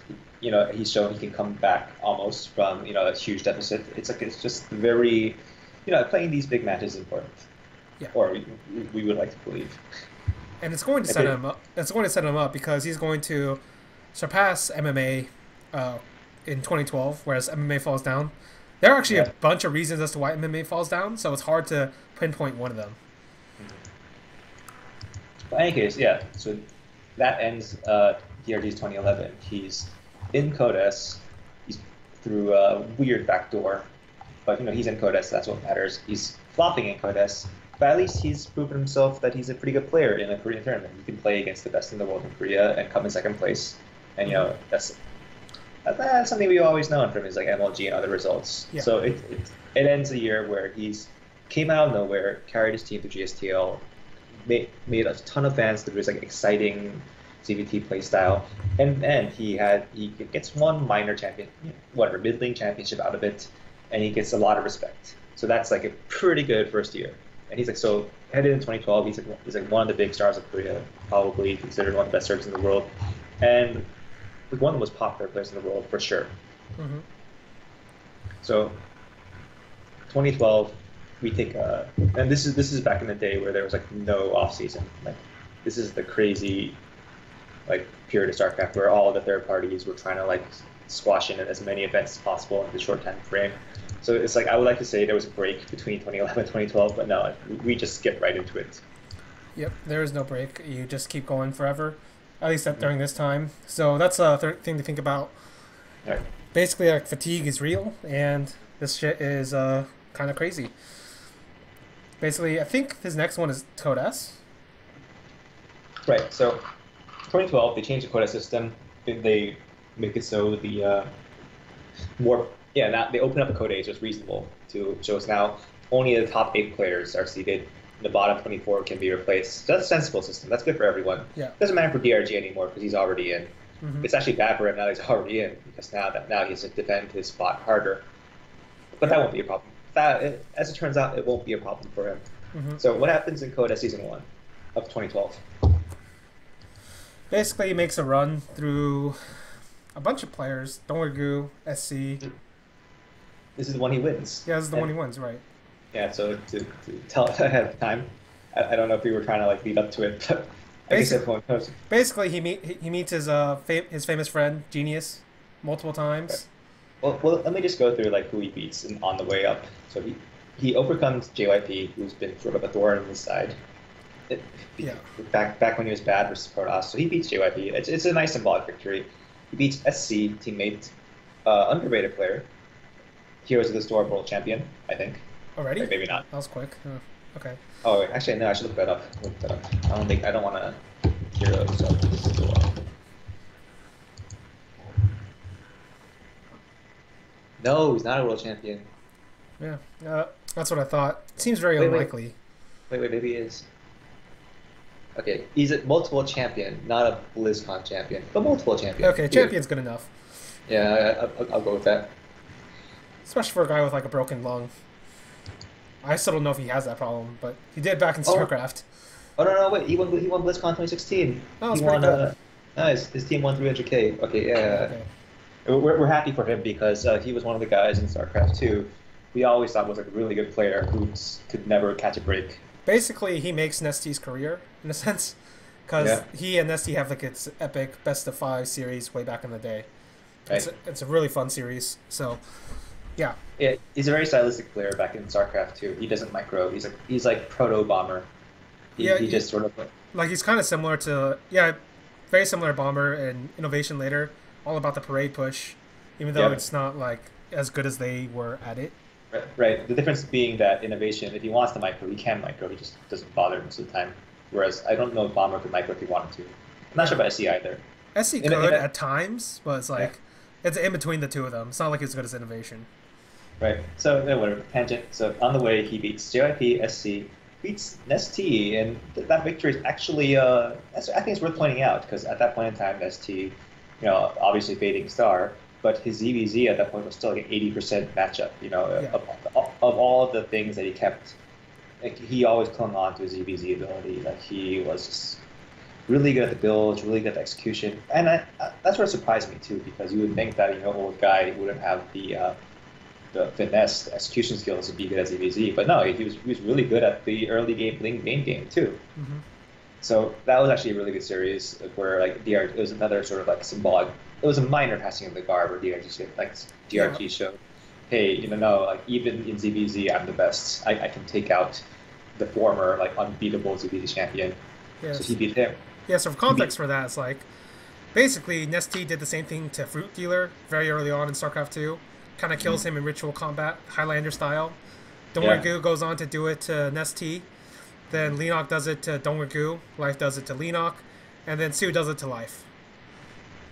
I didn't think about it that way. There's like a ZVZ lineage of great champions. Yeah, basically they all kill each other, one by one until it ends with Sue being the best. Well, everything is a shonen anime if you want to think about it that way. Yeah, and why not? If you think about it deeply enough, yes, you can get there. And you know what? Why would you want to look at StarCraft that way? It's way more fun that way. Uh-huh. In any case, he beats MKP, who he's oh yeah. So I I forget. guess it Is it the timeline before or after the MLGs? Like this is happening sort of. before. All right. It's happening. This is sort of during, but I wanted to talk about it after this. So Okay. we can talk about we can go because we're gonna have to backtrack to explain Yeah. the entire MKP rivalry because that's sort of contemporaneous. In Yeah. any case, beats MKP, who's like at this point in time like. So he was good in early StarCraft 2, and then he sort of sucked, and now he's good again. Like he's Yes. figured some shit out. Like MKP's going to be an excellent player, not a champion, well MLG champion, but he's going to be a top tier Terran for like the early part of 2012. Mm-hmm. Beats a young Parting, Yeah. who's just coming up, who's gonna become very relevant very soon. But he is already becoming he's Irrelevant. being noticed. Yeah. Basically, Beats Kumio. like before the season, nobody knew who he was. By the time it gets to playoffs, everybody understands he's probably the best PvT player. Like Yep. that's what people are naming him as already, even though he's only played Jockey once. Yep. And he's also playing. He also beats Kumio, Yeah. who is another player who is at this point his reputation is mixed. I don't think he's thought of as like a super good player, but he's respected for sure, and he's crazy as ever. Yeah. Basically, And like Gumiho's in a supernova category for me. Like not great results, but really fun player to watch. Yeah, Kumio wins his championship in Kodas later, like last year, as we all Years know. later. And this series is actually a lot harder than you think because DRG again he falls back 2 games. Yeah. He falls back 2 games against him, and he reverse sweeps. Yeah. So he's already knows how to. I mean, he's come back from reverse. Like I don't think he's ever been like an unclutched player. Yeah. This is even though he's lost quite a few tournaments. I've never thought of him as a player that like played himself out of the series. Mm-hmm. Basically, there are actually a few players that do that, but he's not one of them. And I do remember like praising Gumiho for this particular series. I think it was on the Toon Valley. Mm-hmm. I have to go check later, but basically he does like this 7-pronged attack against Dongrigu. Right. He is. Well, I don't want to go on a Kumio tangent because like, he's one of my favorite players, and we could talk about him forever. But like Kumio's style of play, then and now, a little bit tuned down now, but his style of play was always like he wants to multitask for the sake of multitasking. He wants to attack as many places at once. Like if he has one big army, it almost never goes as one big army. Unless it's always, mech. Yeah. It almost always splits off into like 5 different armies that attack every base. And like the funny thing is Kumio's not a great multitasker. Like Yeah. he's not the fastest player. So like 4 of those armies will just die. But the 5th army will do something, and that's just how he wins games. It doesn't make any sense, but it's super entertaining, which is why he's one of my favorite players. Yeah, basically the way I've always described him is as I may not be able to micro 7 different armies, but I bet you can't either. Right. And that works because no one practices against that. People are like, what the fuck? Yeah, and it's actually much more effective in Wings of Liberty than it was in Heart of the Swarm. There's various reasons for that are too complicated to explain. Yeah. Base defense, blah blah blah blah. Yeah. Yeah, but basically, I'll go ahead and say like Gumiho's a top 3 multitasker. The only other 2, like I mentioned before, MMA and Mario. You just really love your lists. It's Yeah. like reading. It's like going through a shonen manga, and like it's like halfway through, they Yeah, always you always got to update it. You always got to let people know that no, it's Yeah. not beyond. Yeah. Yeah, but the writers for mangas they let the viewers vote, and the viewer Yeah. vote. I also let the viewers vote. It just happens I'm the only viewer that matters. Of course. And then Anyway, Dongrigu versus Genius finals. right. So yeah, on the other side of the bracket, Genius, who we've talked about briefly. So to reiterate, he's a friend of DRG's back from their Food War semi-pro days. They joined MVP together. And the thing is, Genius had a lot more success in StarCraft 2 before DRG. Like he won that.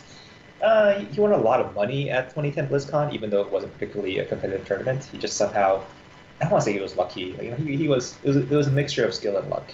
He somehow He got the right bracket and the right players at the right time. Yeah, right. And he ended up representing Korea there. He won the tournament, so he was the BlizzCon champion, even though that didn't mean much back then. But whatever, he had early success because money is, it means success to some degree. Yeah. Some would say that it's the only thing that matters, like innovation, whatever, a tangent. But Genius has been having a hard time. Like while DRG's been like on the up and up, basically, like, all of 2011 has just been DRG proving himself through various tournaments, getting high results. Genius has been doing, what's he been doing? Nothing. He's been average. He's been insanely average. Like, he hasn't had, yeah. Basically, like his entire 2011 is just proxy void ray. Right. He's insanely average. He's sort of he doesn't really evolve as a player in 2011. He's just kind of like this guy who does all-ins. He doesn't really play macro games. I mean, being good at all-ins is fine. You can win championships that way. But he's not a particularly interesting player. He's like a mid. He doesn't stand out because at that point in time, there's mediocre. So many. Right, because there's so many pro players at that time, and all they do is do 2-base all-ins, and he's just another one of them. Like he's another one of them. He's not worse than very average. Here's his Codes results: round of 16, round of 32, round of 16, round of 16, round of 8, round of 32, code 8. So it's like, yep, you're exactly average. You're exactly league average for us. Yep. And in his one appearance, so DRG, he gets to go abroad because he's highly sought after. Like everyone loves him and he's popular. So all these tournaments, so he's invited. Either Complexity sending him, IEM's getting a seed, or GSL is just sending him there because they know he's that good. Genius doesn't do anything. Yep. He gets one chance to go to DreamHack Winter at the end of the year, and I'm not exactly sure why. It is probably part of the Complexity deal, I'm assuming. Maybe, who knows? Like that's like one of the ones that's not revealed, from what I remember. And Genius is also a guy that didn't have a lot of good work ethic, like Fruit Dealer. Yeah. Yeah. Like I remember, basically, like he was basically like trash talking Cho. He was like, "Man, I play 8 games a day, and I'm still better than you." It's like, God. So, and just to demonstrate how like Genius is very average, he goes to DreamHack Winter. He loses to Sapeflow. Do you remember Sapeflow? I remember the name. I don't remember anything else. I remember the name.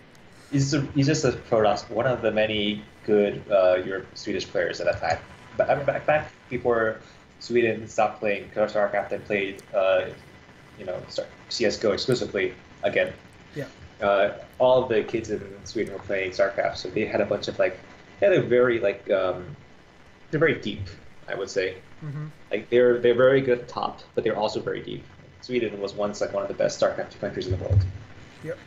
So Genius lost to this guy called Sapeflow, who was one of the many pretty solid players there, and then he loses to Kuma in the playoff bracket. Which is not like embarrassing. Not terrible, but it's not. Yeah. There's nothing really memorable about Genius's early career.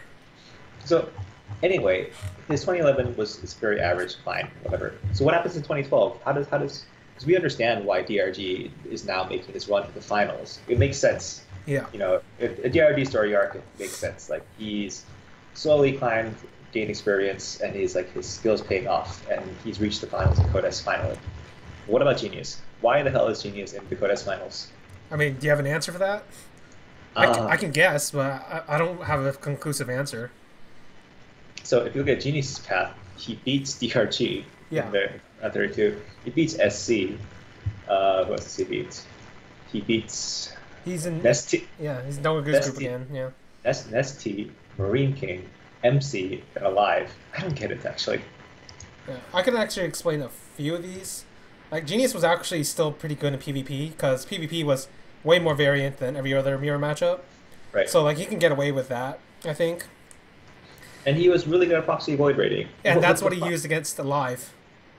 And the funny thing is, like, you watch those games, yeah, he doesn't even execute them correctly. Not perfectly, I would say. Yeah. Like, there's clearly, like, mistakes being made in execution, but, like, whatever. I have more stuff. Yeah. So that's how he gets past Alive and MC. Like, the only surprising matchup was his game versus SC early on. Wait, who does he get past? Who did he get past? MC and Alive. Right? Like who's the second guy? Alive? Yeah, who's that? Fucking hell! God damn it! Yes, that dude that nobody else remembers. I haven't heard of him. You know what? I mean, if he made it to Codes semifinals back in the day, I guess he was probably good, right? Probably probably good enough to win an IPL, supposedly. I mean, I don't know. I mean, he's Korean Terran. Maybe he went abroad and won something. Korean Terrans, generally anyone could go abroad and win anything. So maybe he did. I mean, good enough to be innovation. Yeah. Point that out. In any case, Yeah. So Genius makes this improbable fucking run to the finals, and I remember like talking to Fion about this back in the day. Fion, who is now writing for ESPN, used to waste his time writing about StarCraft Yep. with us guys back in the day. And I vaguely remember like we were in a chat talking about how are we gonna, because his talent was always well, much like you, I guess, just finding the most interesting story in any player's path, whether or not it's like completely I mean, we embellish sometimes. We all do that to make it more interesting, because we can't just say, well, we don't know why Genius is here. But Genius says he's lucky and he's gonna get wrecked in the finals. That's Actually, what we thought. I didn't explain it, but basically, conclusively, at some point, if you get to the late game with Genius, he actually had this weird stat where he always won every 200-200 battle at the time. And That's actually the reason why he beats SC early on. It's because SC allows him to get there. I feel like that's just, oh man, that's just us reaching for stats to try to hype Genius. No, that like if you're just talking about position, he was quite good at it. But Yeah. like, I actually think the nickname he had at the time, Bubble Protoss, was actually very accurate. Okay. Well, in any case, like if you want to like pause a spin on it, like I remember Fion had like at that time he had like sort of like talked himself into Genius, being like, okay, well, everyone else was like, Genius in the finals? All right. Like, everyone was kind of shrugging. I remember like Fion sort of like talked himself into He the also Genius talked himself into Easy Hoon too. So Well, yeah, well, that's probably why he enjoys esports more than us, because he finds ways to enjoy it, and when we just sit here hating on everything. In any case, so Genius gets to the finals, and maybe the positive spin is this is him actually practicing it again. Maybe he actually worked hard and all that talent he had. I don't believe that, but whatever.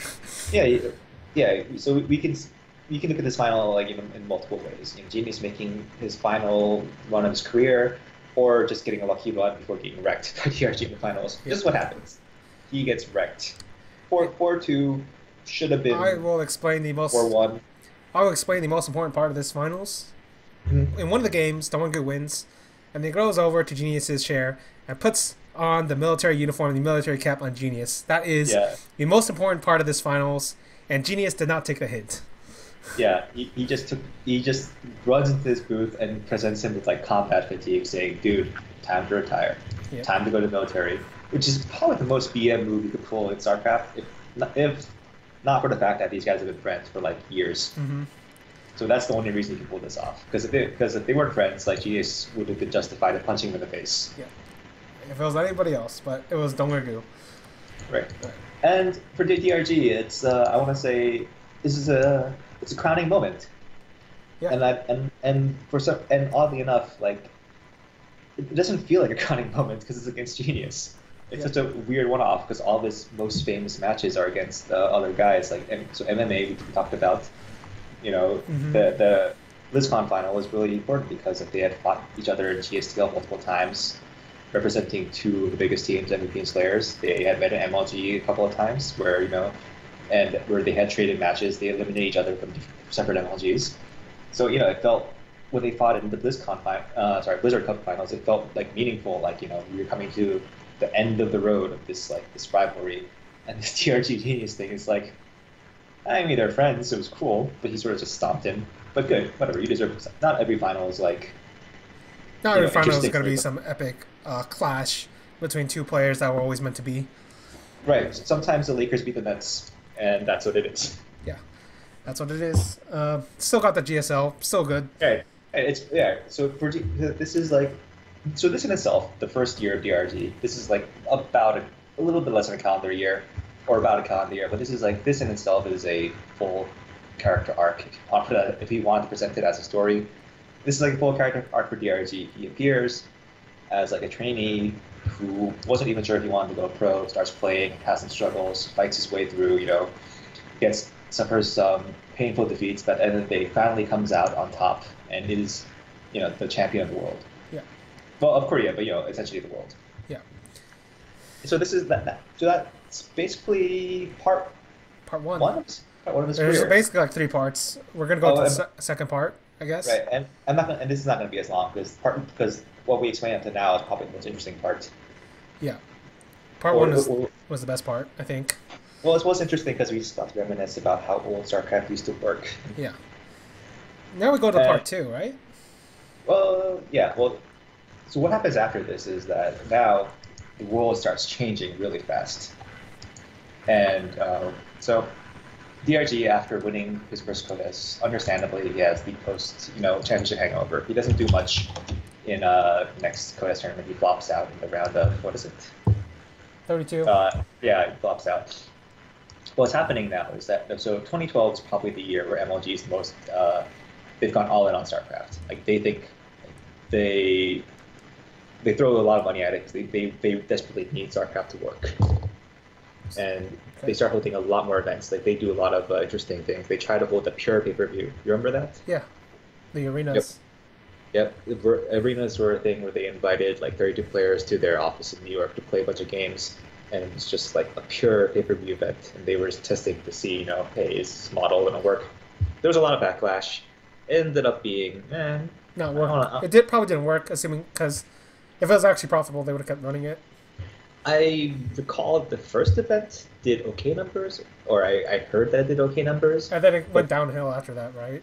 Yeah, I'm not citing anything here, but this is like my anecdotal, like what I heard from people and stuff like that. But let's not like say this is like, if we ask like Adam Apicella now, I'm sure he would have something different to say.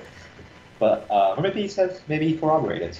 But I remember like the first MLG arenas, like they got a lot of buys because it was like support esports buys.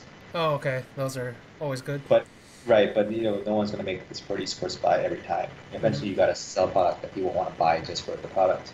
But in any case, so we got MLG. So CODIS Season 2 is a wash for DRG. He has a post-CODIS hangover. He flops out. But luckily for DRG, he has something else to play in foreign tournaments. Yep. So let's talk about MLG Arena 1, the first pay-per-view event, the one that actually sells. MLG Arena 1. I believe this is... It's worth pointing out that your favorite player, Teja, knocks DRG out of CODIS Season 2. Yeah, well, Teja was a crazy fucking player. Was about to become a crazy fucking player very soon. Right. I just wanted to remind you, just to make you happy. Okay. Yeah, basically, go to the arena, and Parting gets his revenge, I believe. Yeah, Parting early on gets his revenge. Like, Dongu beats Gonzi, loses to Parting, and then he has to run it back through the losers bracket. Beats Sase, one of the most overhyped Protosses of StarCraft 2 history. Oh, you think so? Interesting. Well, you know what? Sase is a different... I disagree with your assessment that he's overhyped. That's all. We'll leave it at that. That's a thing. Man, people were saying he's as good as Naniwa. Okay, that's what I mean by overhyped. People thought he was as good as Naniwa. Story for another day. You think he was as good as Naniwa? I'll say there's a period in time where you could have made an argument that he whatever. Story for another day. Overall, no. The short answer, no. Long answer. Very briefly, for a second, for a week. There's a long answer, and we'll talk. But I don't want to talk about the long answer. But yeah, so we'll leave that. Definitely one of the, in my opinion, one of the most overhyped players. Because the only thing anybody ever explained about him was, wow, what great Blink Stalkers. Kind of like Hero, I guess, except Hero actually has achievements. Okay. In any case, we get to this tournament. Everyone, this is sort of. And by the way, this is sort of like 2012 marks sort of like a new. It's a turning of the guard, I guess. Sort of like the first generation of StarCraft 2 players are sort of washing out. Genius is probably the last one who could even get to the finals. This is where we sort of see like the decline of. I mean, it's hard. It's weird to call it a decline for MVP because he wins because he wins another championship. Well, MVP doesn't decline. You can't really call that a decline. It's more like MVP has injuries and he somehow makes miracles happen. Right, but this is sort of the age where we're seeing that's like Nesty decline. Nesty declines. MC goes down, but he doesn't like go down below that level for a long period of time. But this is where like some of the stalwarts of old GSL, like they're never gonna play up to the old level again. Nesty, Jinro, those guys, they're just never gonna be where they used to be. Well, Jinro declined like in 2011. Like right. That was like way before 2012. Right, but I'm saying this is like where it becomes very stark. Yeah. And this is sort of like where the new generation starting to play. Like we see Grubby at this tournament. Uh-huh. We see. Well, anyway, so this tournament happens. Yeah, he beats a few guys like Sase, SDC, Rhett, Naniwa. But what's important is that we get MKP versus DRG. So Yes. now this is where we have to like cycle back to 2011 and explain the relationship between DRG and MKP. And I think like, well, first of all, explain who Marine King was before 2012. Marine King was the first Kong of StarCraft 2, except I don't actually know if that should apply to him or not. But he certainly has the results. Let's put it that way. He has a bunch of second places, and this is the guy who put into the minds of everybody the fact that you could micro Marines against Zergling Baneling and come out cost efficient on that front, and so he could put on massive amounts of pressure in that particular matchup. So he makes that matchup very good. I'll always give him that. And he was always very popular, Oh, just in general. always very popular. Always mechanically very sound, but strategically, mentally, I always thought he was a bit of a nutcase. Yeah, well, that's a speculation because he always seemed to be a bit dramatic, much like his like I mean, spiritual successor, this guy was so like bad they Gun. thought he match fixed, when it's actually just him being bad. So Yeah, he was tunneling very hard, yeah, and this guy has myopia. I guess that's a good way to put his strategy. but that's much later. That's much later. Actually, I think it kind of applies to his best period, which is this one. But we can But get yeah, in any case, he's the guy who's wildly popular for his playstyle of being micro heavy and being kind of dumb. yeah. Because sometimes when you're dumb, you play fun games. And also, he's popular because he's super emotional. When he loses, like he mopes. He He's very cries much all like the Gun. time. He's very gunny. Like, and man, like the parallels between Marine King and Gun are like insane. Like, it's not a surprise they're on the same team. Yeah. No, the real surprise is how like Maru is completely different from the both of them. Yeah, Maru just doesn't seem to feel. Yeah. Well, he's similar to both of them in terms. He's like an insane bio player. Like he's similar in the fact that like he has their strengths with without their weaknesses, basically. Right. Okay, but importantly for DRG, so he runs into MKP in GSTL twice, and he just kind of destroys him twice. Yeah. So Murray King's like one of the guys he like stepped over while he was making, when he was making his impression. Yep. In GSTL, when MVP faces Prime, like he's one of the many, not a single amount. It's just one of the many big names he has to like take out to build his own rep.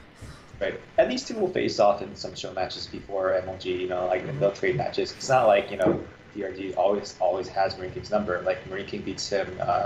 Marine King beats him pretty decently, Mount. Yeah, in Arena Legends, so it's not like, DRG's like, way ahead of him before they face again in before they face, yeah, in 2012.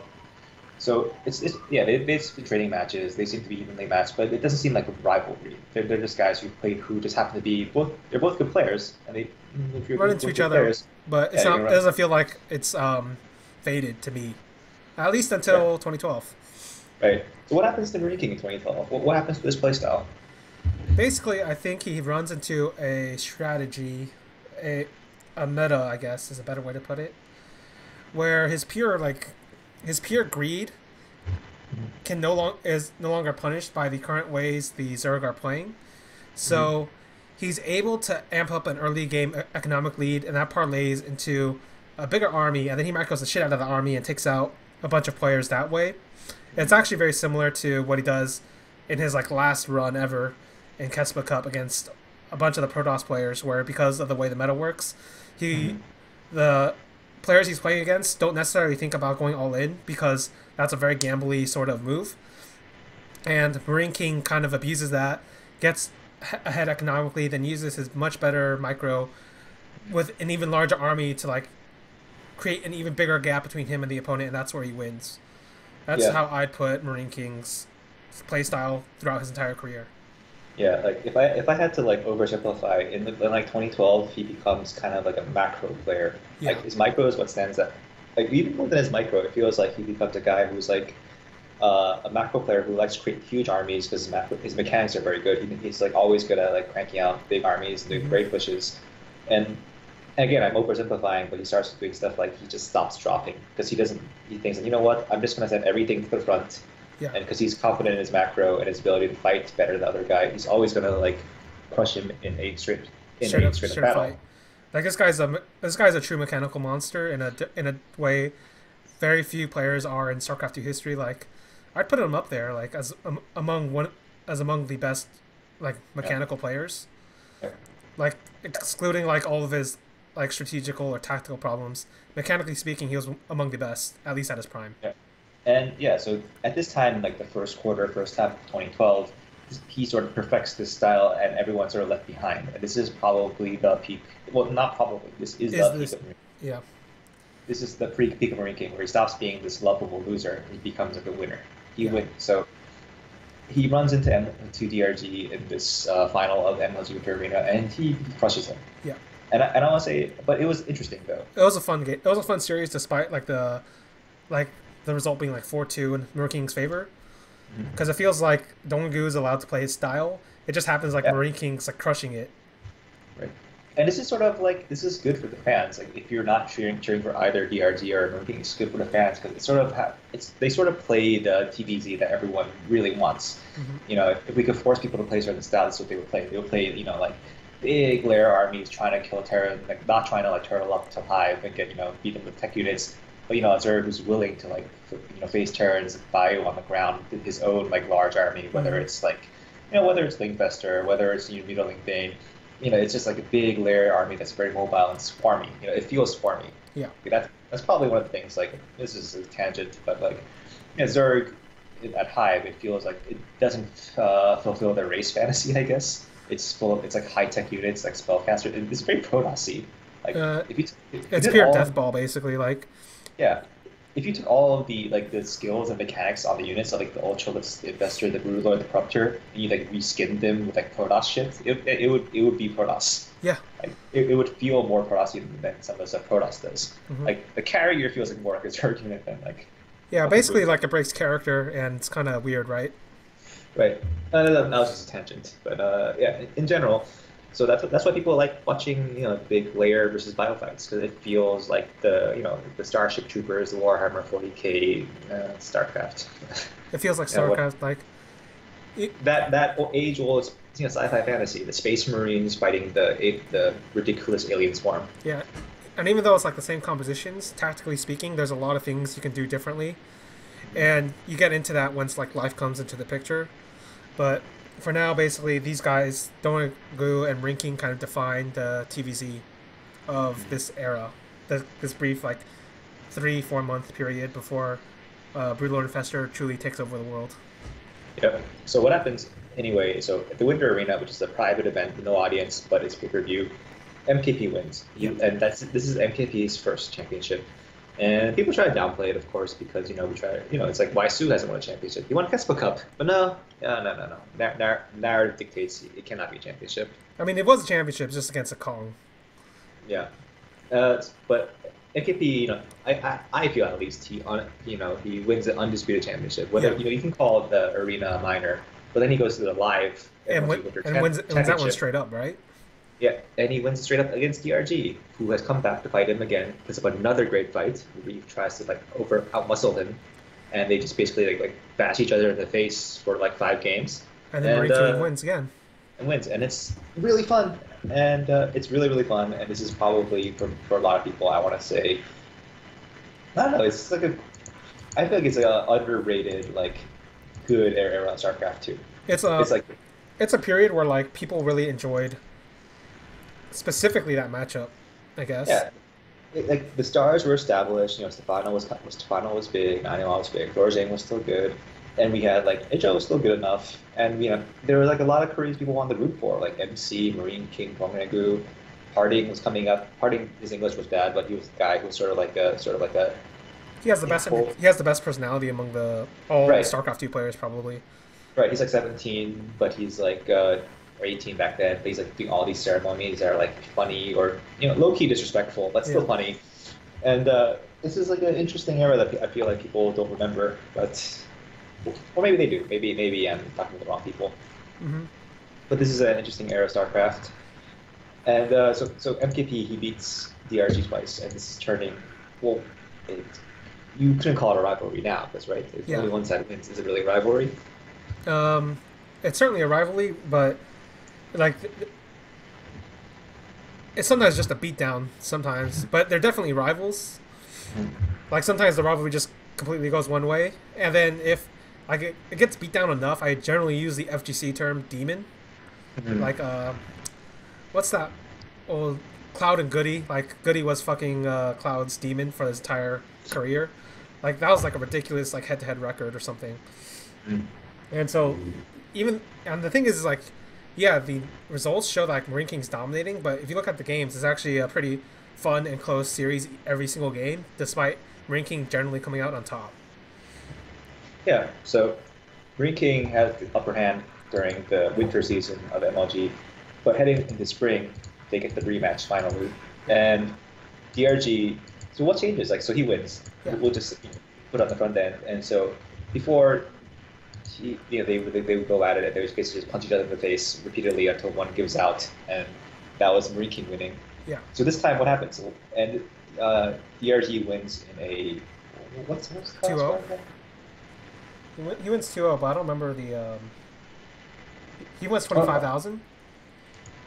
Oh no, he beats him in the spring arena first. Oh, he beats him in the spring arena. Oh yeah, I remember. Yeah. Right, because they hold two arenas because MLG thinks at that time the arena is going to be the big thing. But no, okay, so he beats him 4-3. Oh fuck. So, yeah, DRG he beats him 4-3 in the finals of Spring Arena 1, which is the closed door event, and then he beats him 2-0 in the finals of the Spring Championship. Yeah. So now that rivalry, it's sort of like it's come to no, not in the finals. He beats him in the bracket, but not in the finals. Yeah. Long story short, it's the rivalry becomes a rivalry. DRG gets his revenge. His comeuppance. He finally, he works out enough so he can like win the fights. Where basically just like plays the exact same game except is better at it. That's what I remember. Yeah. Like I can't go back to the VODs to check specifically. It's hard to find those, but. Or maybe Marine King gets worse. Who knows? But it's all I know is that I remember this series is that it was very memorable in terms of like these were guys who weren't trying to be too clever, too smart. I mean, I think Marine King occasionally he pulled out this fucking his boxy reps. Yeah, occasionally. But by and large, it was the sort of StarCraft everyone wanted to see. It was it's like swarming lair versus the bio, and it was one of the most entertaining eras of StarCraft. Yeah. And that's what happened. Yeah. It was a good weird period. Yeah, then Dorogo continues. Marine King drops out. Basically, Simple finds the kryptonite to Marine King. Roaches. Yeah. Yep. Like, eventually, like, Marine King never survives the Broodlord Infestor era. Like, this is the peak Marine King is, winning stuff in, like, first half of 2012. Yeah. And then the BL Infestor era happens, and he's dead. Yep. Because, well, everyone's dead. Mm-hmm. And that sort of ends everyone who's not. And why he didn't come back in Heart of the Swarm, that's another mystery. All the guys. Not so much of a mystery. You ever see the Red Bull qualifiers? Like which one? I forget which one, but it's like some online qualifiers where Marine King actually plays in them, and it's casted by Mr. Bitter, and they don't actually know if this guy is Marine King, even though he's using the ID Marine King. And the reason they can't tell it's Marine King is because his initial build was fucking terrible, and so he put himself way behind every single time. But in one of the games where he's actually able to get to the mid game with like an okay equal advantage, he like fucking slams the other guy, and it was like an NA player. And then the NA player was like, "Yeah, it felt like I was playing a bronze player up until I got to the mid game, and then it felt like I was playing Marine King," which is basically kind of like the entire problem with Marine King's playing style was. He had for whatever reason, he couldn't figure it out. He had no idea of how to set up build orders, how to set up strategies, or anything like that. And I'm not sure as to why nobody in Prime ever helped him fix that. But it's not like the only guy in Prime that seemed to know how to do that was Maru, and he already left. So it's hard to exactly say how that team worked out. Oh, I don't know. I prefer the version where it's more like once he wins the two MLGs, he just sort of loses interest in the game. I think it's equally possible he just burns out after that because he actually retires. He retires from StarCraft. He does retire for a brief period of time to try to play LoL. Like he actually does try to play LoL. Yeah, for a brief period of time. But I mean, if you looked at the Simple game, basically, what Simple does is he has an answer for both styles of Marine King.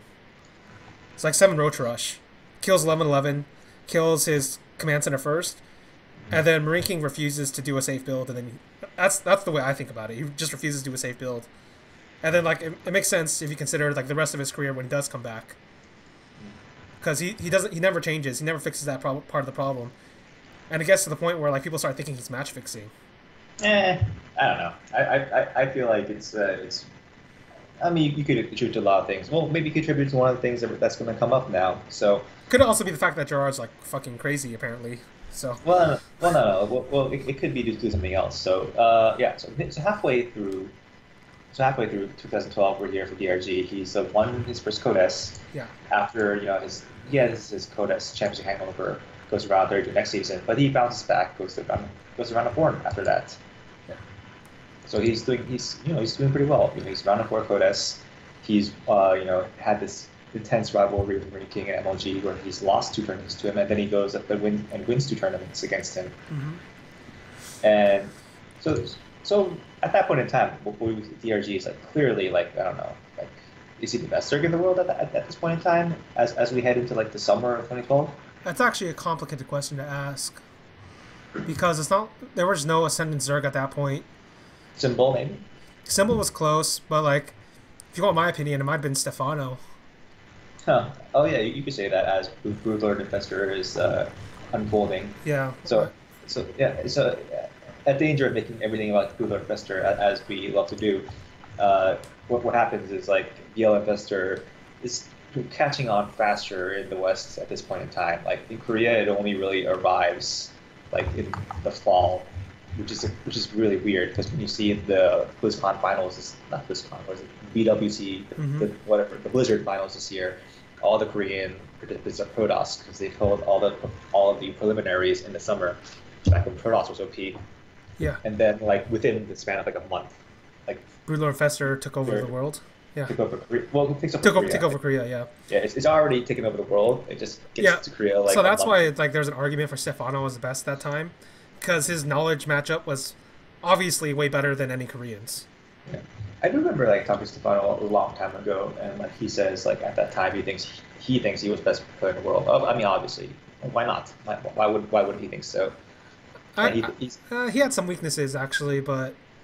Right, but if he thinks so himself, I can't blame him. Yeah, but he's certainly like he's certainly somebody you can argue for as the best Zerg at that point. Right, but in any case, so a lot of big improvement things are happening now.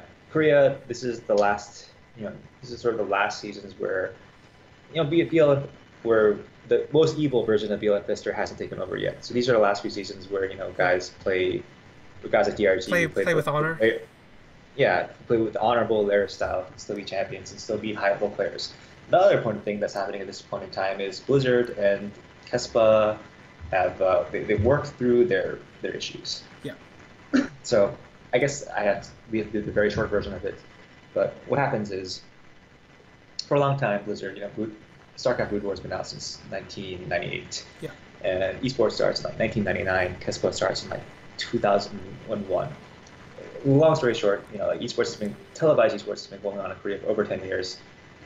But Blizzard has only really started caring about the rights after a certain thing happens where Kespa, they try to sell their rights to Pro League. They're like, hey, you know what? Everyone else sells rights to sports. That's how all sports in every country makes money. NBA, NFL. Yeah. So Kespa's like, hey, we're making Pro League's product. Let's sell the broadcasting rights to some company. And this is where lawyers get involved. Blizzard's like, wait, we were sort of content to let, this thing called esports happen in Korea, to let it be big, have professional teams, have broadcasts.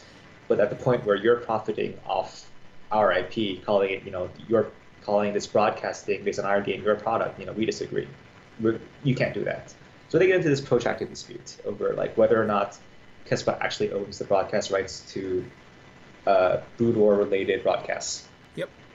The result being, and because of this dispute, and because of OnGameNet being on Kespa's side at the time, because CJ is a part of the Kespa chair board, it's a long story.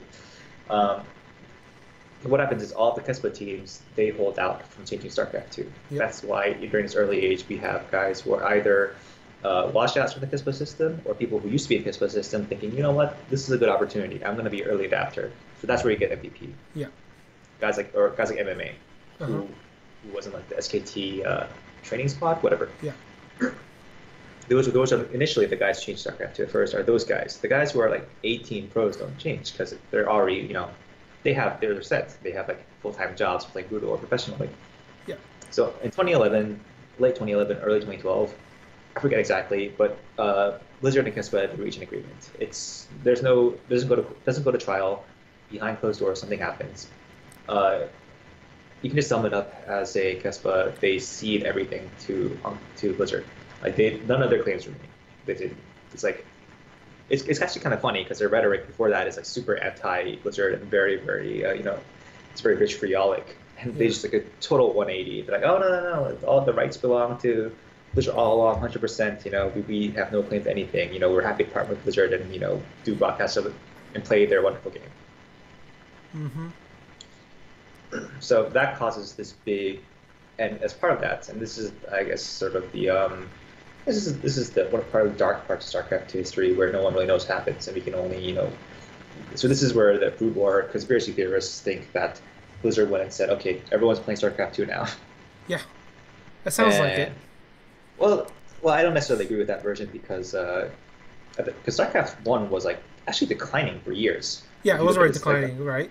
Like even without StarCraft 2, like StarCraft 2 didn't do anything to like defend its popularity as a game. StarCraft 2, like, it just existed. No one really cared. It was like games like League of Legends and like Dota. Well, not Dota. Well, League of Legends, Sudden MOBA. Attack. Yeah, MOBAs. Like it was other games that were always eroding away at StarCraft 1's popularity in Korea. It wasn't StarCraft 2, so it was already on a decline. So, regardless of the reasoning, Kespa decides, okay, we're gonna make this shift to a new game because we gotta change with the times. And you can say it was a Kespa internal move, internal decision. You can say it was Blizzard pressured. You can say it's a combination of both. Who knows? The facts aren't there. We can only speculate. All we know is what happened is a big transition is scheduled. Okay. And it starts in early 2012, late 2011. They do the hybrid pro league that we don't talk about anymore because it's terrible. Let's skip that. Yeah. Yeah. Well, it's terrible because like they're just like they're getting like shock therapy. It's like all these boot players are told, hey, okay, we gotta start playing StarCraft 2, and these guys are like, what? Yeah. Right? And understandably, most of them suck at first. Some of them are good though. Some of them are good. Soulkey is very good immediately. And that makes sense. Because Soulkey's always been a smart player. Basically, I think Soulkey should have transferred earlier. Yeah. But he's mechanically, not as good as Jedong or anything, or not as good as Zero or some of his other peers. Well, maybe good as Zero, who knows? We'll talk about that later. He's an incredibly smart player, basically. Yeah, he's a smart guy, and he adapts fast. He figures it out. He figures out how to use BLF Duster. He figures things out pretty quickly.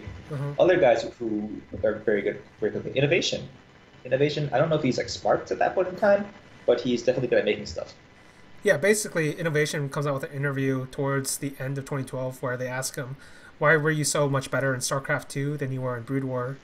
And he says it's because StarCraft 2 was much more mechanically rewarding, whereas like Brood War was much more about the strategy and tactics and all that. Right. So if you pick some guys from each race, from Zuri, you can say it's obviously Soulkey. He's a standout. From Terran, Jedong is actually he's terrible.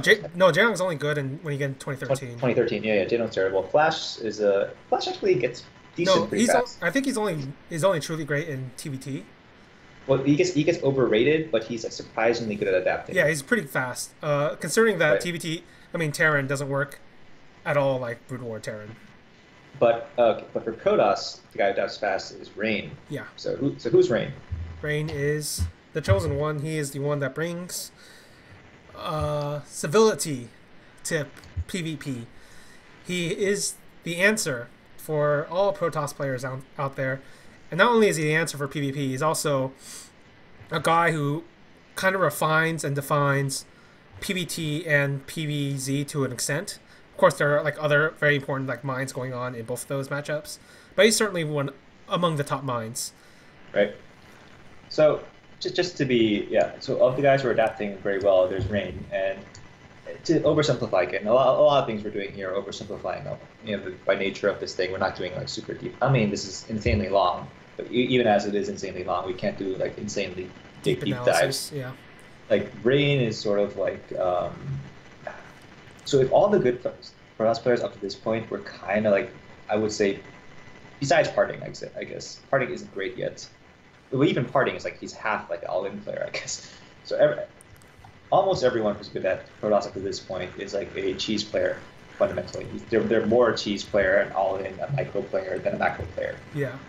Maybe creator is different, but Maybe he isn't. Like creator's his own thing. yeah, maybe not. But in any case, yeah, we're just saying that to oversimplify, most of the cross players we're good up to now are just like cheesy guys who are good at execution.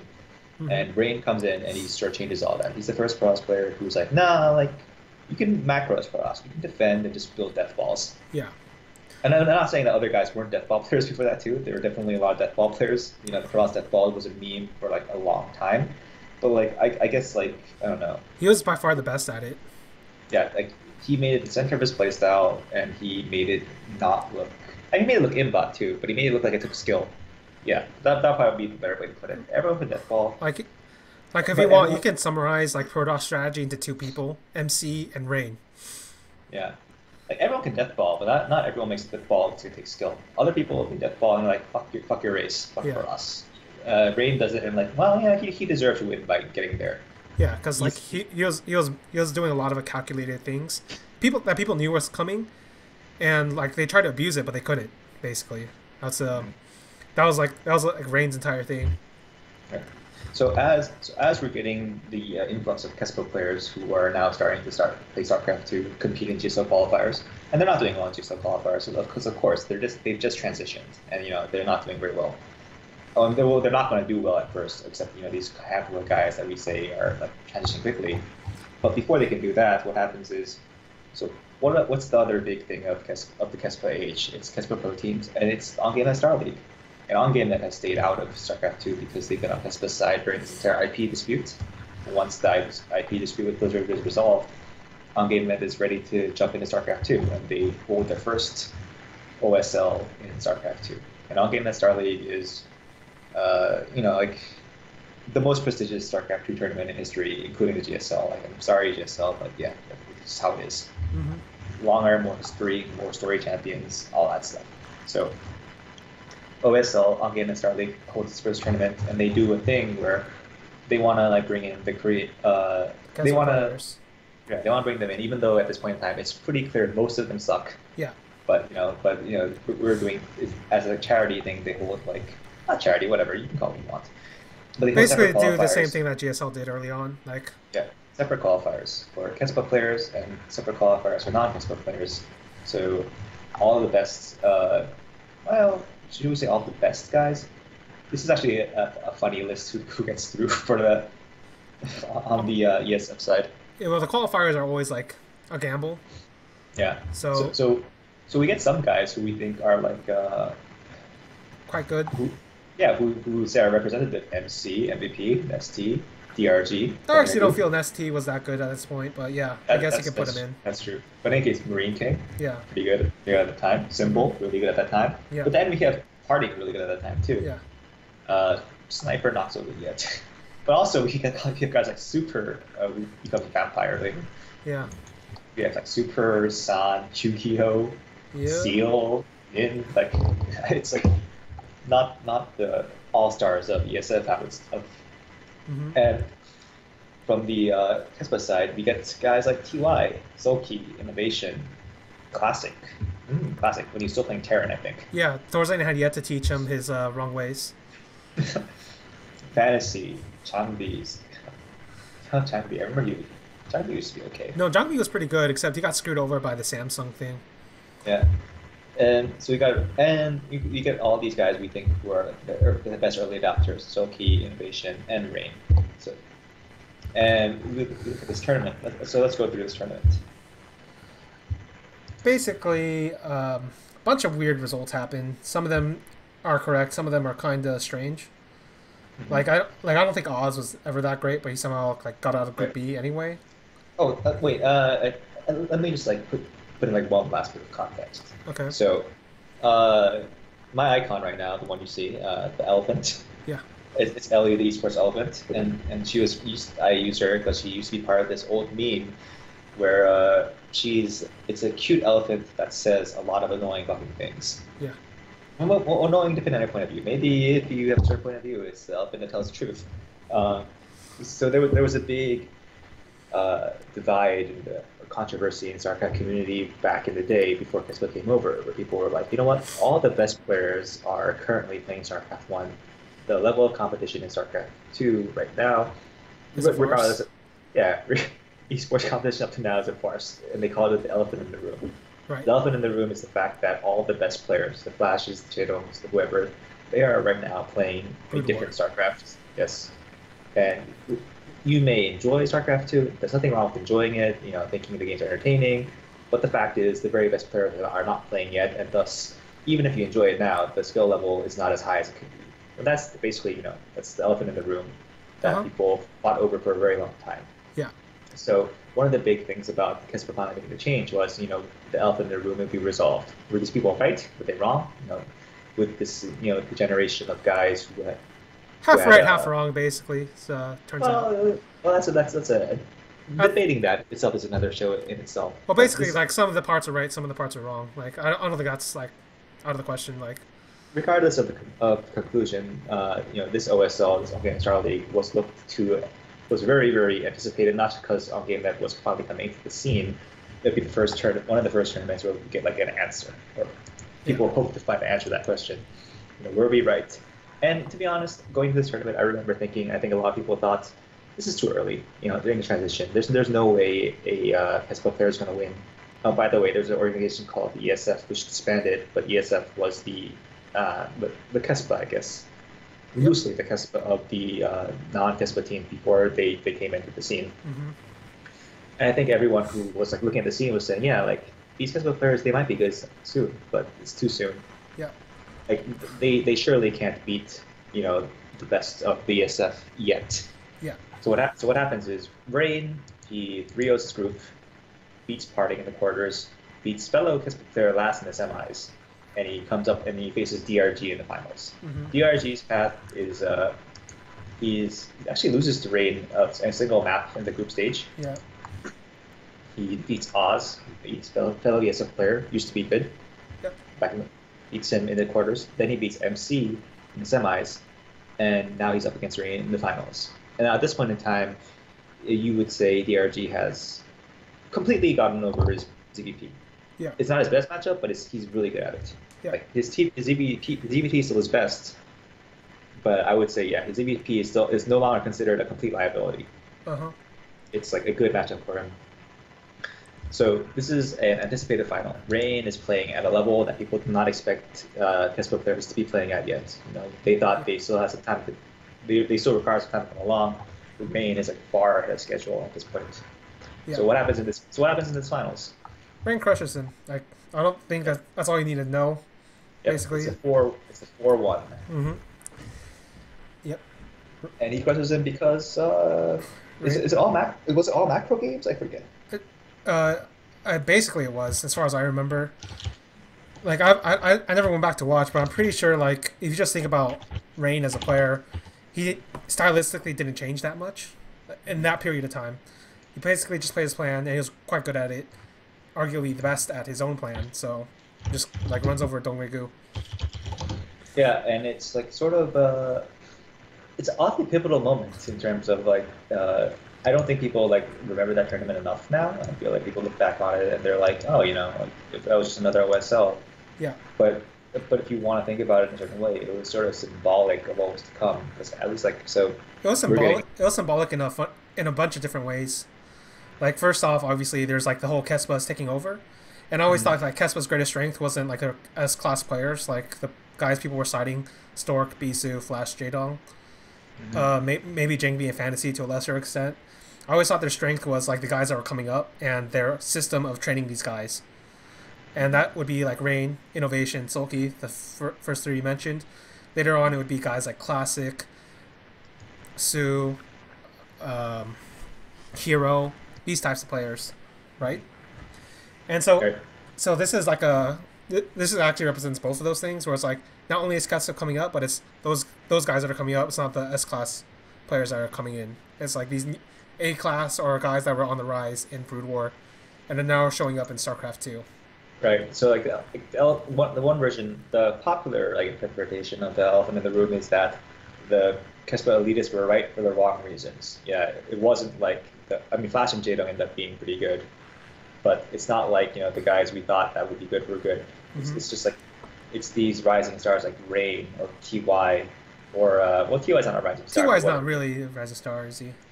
but yeah, but it's not like the guys who were at the tippity top of Mm-hmm. who would end up becoming like good at StarCraft 2. It's the guys who are in the middle, who have the aptitude for the game. Mm-hmm. So it's just I feel like at the time, it was more celebrated as like there was a faction war going on in the community between who's right and wrong, and maybe it was lost in that, but it was sort of like symbolic of the passing of the guard because after this, this begins the slow takeover. Well, not even slow. It's Was a it pretty slow? fast takeover. Yeah, the rapid takeover of the Korean StarCraft 2 scene by the Kespa Uh, players, yeah. and there was DRG. DRG was the last one protecting the gates. Actually, I'd probably say the last one was Life of Tasia, but Well, in the okay. final, Oh, in the final, yeah. come on, we're In going for this, narrative. I guess in We're this doing, particular narrative, yeah, come Domagu on. is the last guy at the gates. I will say there's actually something funny about Last because he's like the reverse elephant in the room. I just see like DRG as like sort of this he's like this noble like he's part of this like this what where there's like a is it mountain this mountain maybe it's a mountain village or maybe it's like a nomadic clan but he's like this noble barbarian warrior protecting his tribe and then the Kesm army is like the Roman legion like they just march in and he's just protecting his land from this army of like well-trained soldiers and he just dies this honorable death on this field. And for DRG, that's kind of the end. I mean, it's not the end, but That's the end of that 2012, basically, if you want to think about well, it that way. that's the end of DRG as a credible championship contender. Like that's the end. This is his last. Not. I don't think so. I think his last credible end is Iron Squid. Okay, well, who plays an Iron Squid? Come on. Life. Okay, well, right, but it's not Kespa though. This is Okay, give me. Let me put it this way: is anybody in Kespa better than Life? Who knows? Maybe. Because I'll go ahead and say Life was S- better than all of them SOS was better than life. for one tournament. What about the rest of the tournaments? All right. Well, I So don't want to make. in that I, sense, I know like we love narrative and stuff, but I actually think Iron Squid is his end, basically. well, it is technically his last final. Yeah. It is actually his last final, but in terms of like just looking at the arc of this guy who came Yeah, from it, the it Crystal like system, if you want to and look at his arc, I always thought like his end was losing that round of 4 GSL, and then and also losing the GSTL. I mean, you could look at it this way. So one of the symbolic ends is losing to Rain. That's losing to Kespa. That's losing to Yeah, the incoming they, tide of inevitability. That's one of the ends. Losing to Iron Squid 2 isn't as poetic, but it is also another turning. It's a it's changing of the kind of guard it's moment. pretty poetic because like I said, it's the Highlander, It is, yeah. It's and another changing of he the gets guard. reverse swept. Yeah. It is another changing of the guard Yeah, to, from he was the best Zerg or one of the best Zergs of this era, and now it's time for the next it to Zerg. be the era of another guy who has been climbing his way up and is now just gonna be well, he's already The won. best by that point. He's already beat MVP, but still, yeah, it's just he's taking heads. Yeah. And DRG, he goes to Blizzard Cup again at the end of the year, but he doesn't really do much there. Like he does a decent job, Hmm. but he loses to life again in the Blizzard Cup. Yep. And and I don't want to phrase it as like this is the end. I want to say that the Iron Squid and the OSL finals are a symbolic end and it's changing of the guard. He actually does okay. He does pretty decently after this. Heart of the Swarm comes out. He's okay in Heart of the Swarm, but he's just never like a championship contender again. Yeah. He's in Code S. He's middling. He has like mid-tier results at various foreign tournaments. He still plays in like and Heart of the Swarm, by the way, is like this is an era where like Scarlet, like we mentioned earlier, she takes up the mantle of being the person who plays the very like sexy middling Vayne style, the very eye-pleasing style Hmm. that people like I think mean about. Like her, that's skipping Life, but yeah, he does. I don't think he really. he does Yeah, it at the very beginning of Heart of Storm. Like you have to give him that at least. he sort of does, but like it's funny because in Heart of the Swarm, DRG still plays that style, but now he's like, superseded by other players. Yeah, like Jaedong's prime example. Jaedong, Scarlet, Life, like other players start playing his style and they start playing it better. And he has like a long career after this, which it's. I mean, I'd rather just go for cliff notes of the rest of it because. All right, basically, he becomes average, and then he has like a brief spike at the end of 2014, but then it falls down again.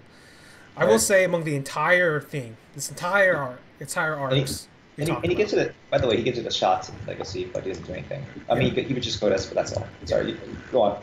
But basically, throughout his entire career, actually, if you actually want to see the best Dongwon game he ever played, it's actually in the third arc where he's like really bad.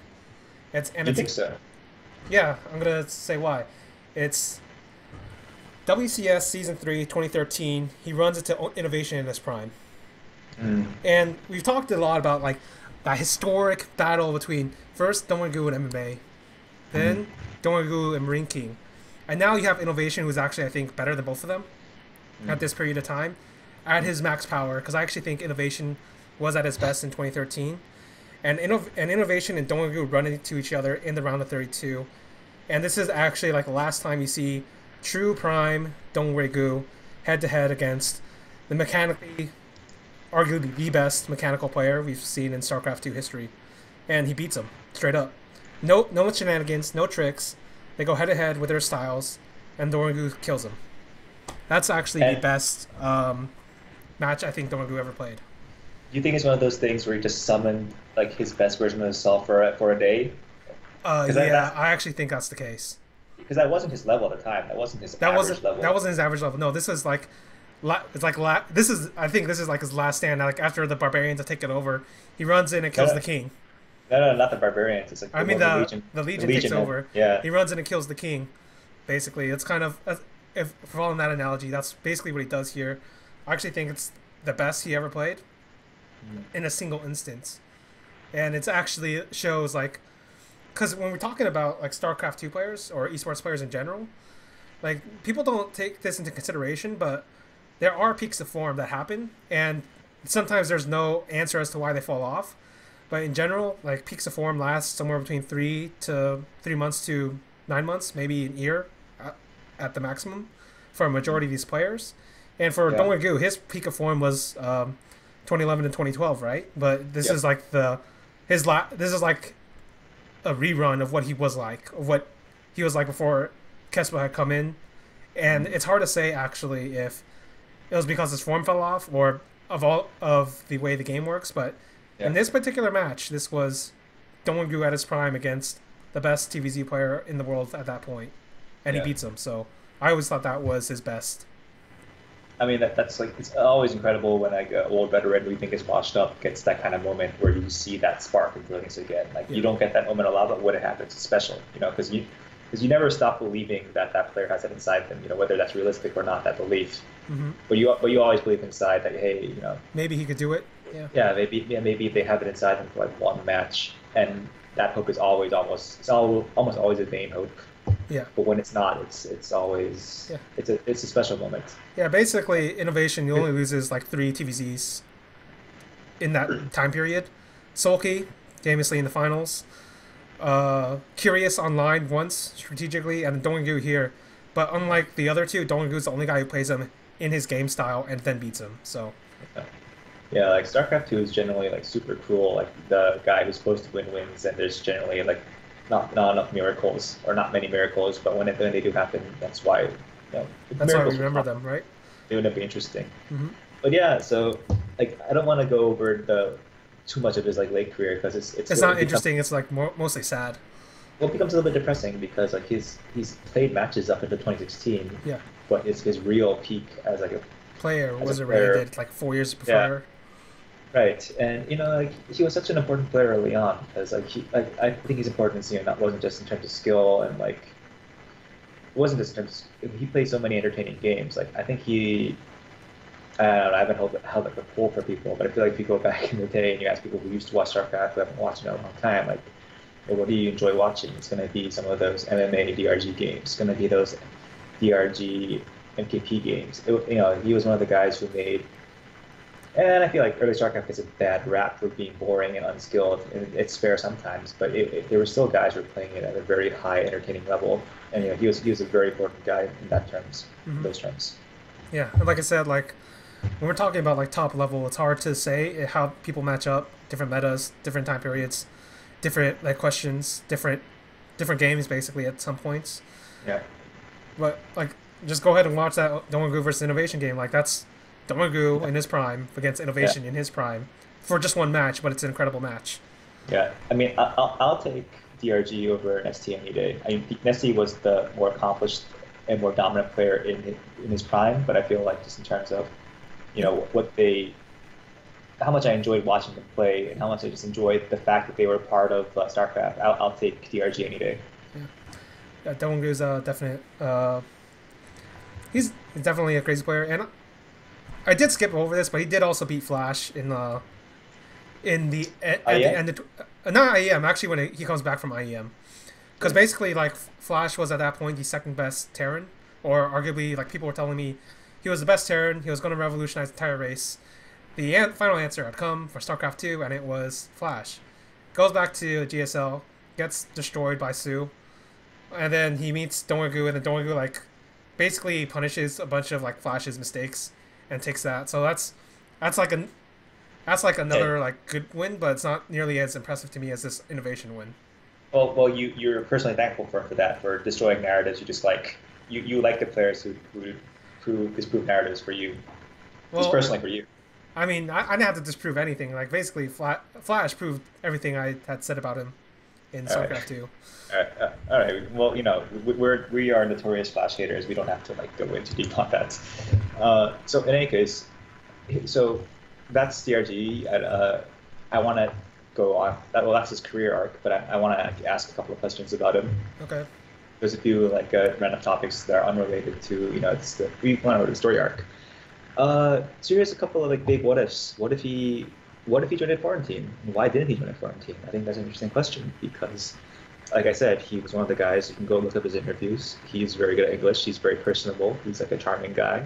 He was actually very interested in reaching out to the foreign team and trying to do interviews with it. He was on TL Attack, which is like a program Team Liquid did. It was like a streaming show, and like he went out of his way to try to appeal to foreign fans, and he really enjoyed playing overseas tournaments. And yet, I I don't know if he never. I mean, I'm sure he got offers. Like I can't believe I'm. I don't have proof, but I'm certain that he got offers. Like everyone else was getting offers to join foreign teams. But at the end of the day, he always stayed at home. He decided to stay in Korea, and there was a period of time before the region lock where he could have, theoretically tried to play in WCS America, earn some free money there. WCS Europe, he decided to stay playing in GSL, and that's where he just sort of his career declined. He's played into mediocrity. Yeah. So what do you think about that? I mean, we never explained this, but his ID is actually a district in Busan, I think. Yep, it's his area. And I do know he actually got a straight up like badge to represent that Yep. area. So I always felt like this was a guy who had a lot of pride in his national identity, his cultural identity in a sense. Yeah. So maybe he didn't want to betray that, but that's like not that doesn't really explain everything, does it? Because like there were so many more opportunities to go outside of Korea. It's actually Right. very hard to explain why he didn't do it. Well, yeah. Well, so as a pure like cynical like money making move, joining a foreign team and playing in like WCS America would have been so much better for him. Like he Mm-hmm. would have made so much more prize money because WCS America was like, let's be honest, it wasn't the most competitive region. I mean, I mean, it was better than people rated as, but yeah, it's definitely not the right, most competitive region right. It was below Codes for for sure. sure. Yeah. So like if he had played there, I don't know if there's guarantee he would have won anything. Like like there was enough competition where it wasn't like a given that he'd win a championship. Like there was Hero could put up a good fight, Bomber could put up a good fight. But I find it hard. I would think that he played there between 2013 and 2014. He would have like escaped with like one title at least. I feel like he would have. I feel like he's I don't know if he'd skip with the title, but he'd have much better results there than in Korea. Right. And then, like let's say he joins like a Liquid or EG later. I mean, who knows? The offers may never been on the table. I don't know that.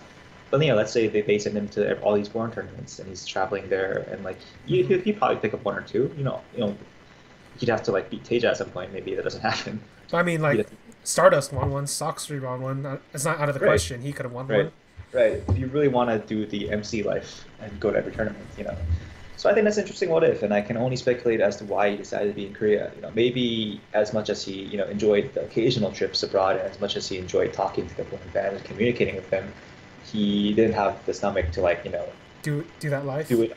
Yeah, do it even more. Maybe that was as much as he wanted. he was happy with that much foreign exposure, but his lifestyle was more, based in Korea. Or maybe it was because, even to the end, and this is one of the things that, depending on who you talk to, you find it in players. This is where some players are very romantic about StarCraft. Some of them are super cynical about it. I feel like you find this romantic side a lot more in like Korean StarCraft players than you might in like Foreigner players. no, not StarCraft foreigners. I don't want to make a generalization about other games like League of Legends and Counter Strike, but I feel like the players are like a little bit less mercenary sometimes. I could be wrong, I mean, like Well, I mean, maybe I'm just maybe it's because it's like an individual game, so there's a lot more self ego in it. I just feel like there's a lot of like players in Korean StarCraft who decided to play in the hardest league in the world, even though it's not the best financial choice. Like Yeah, there's a lot of guys who've just intentionally done that. like No Yu-Gi-Oh. one, Right? I don't know. Well, Yu-Gi-Oh probably didn't have that. I don't think Yu-Gi-Oh got a chance Yu-Gi-Oh was to en ever. route. Like Katz straight up said he could have gone to WCSNA, Really, really. and he chose to Oh, stay in Korea. I didn't know that. But yeah. Well, that's a good example then. So maybe DRG because he was once a champion and a super high level player. He's very competitive. He just never. It didn't sit well with him that he was running because the nickname. Oh, one second, I sneeze. The runners. Oh. All right, sorry. Well, I sneezed and I didn't turn my mic off in time, so that was failure. Anyway, uh, yeah, they called him the runner's nickname, and maybe he didn't like that. Maybe he didn't want to be like MC. So yeah, so that's just an interesting question. Yeah. And what if is like I feel like if he had gone to America, yeah, I think he would have won at least one title. I think Would have he would have extended had his career a little bit. a hero. I think hero would be the perfect parallel. Hero. Like Okay. like Liquid Hero. Liquid Hero. Like Liquid Hero, he was another player who was at his best before Vespa came in Mm-hmm. 2011, 2012.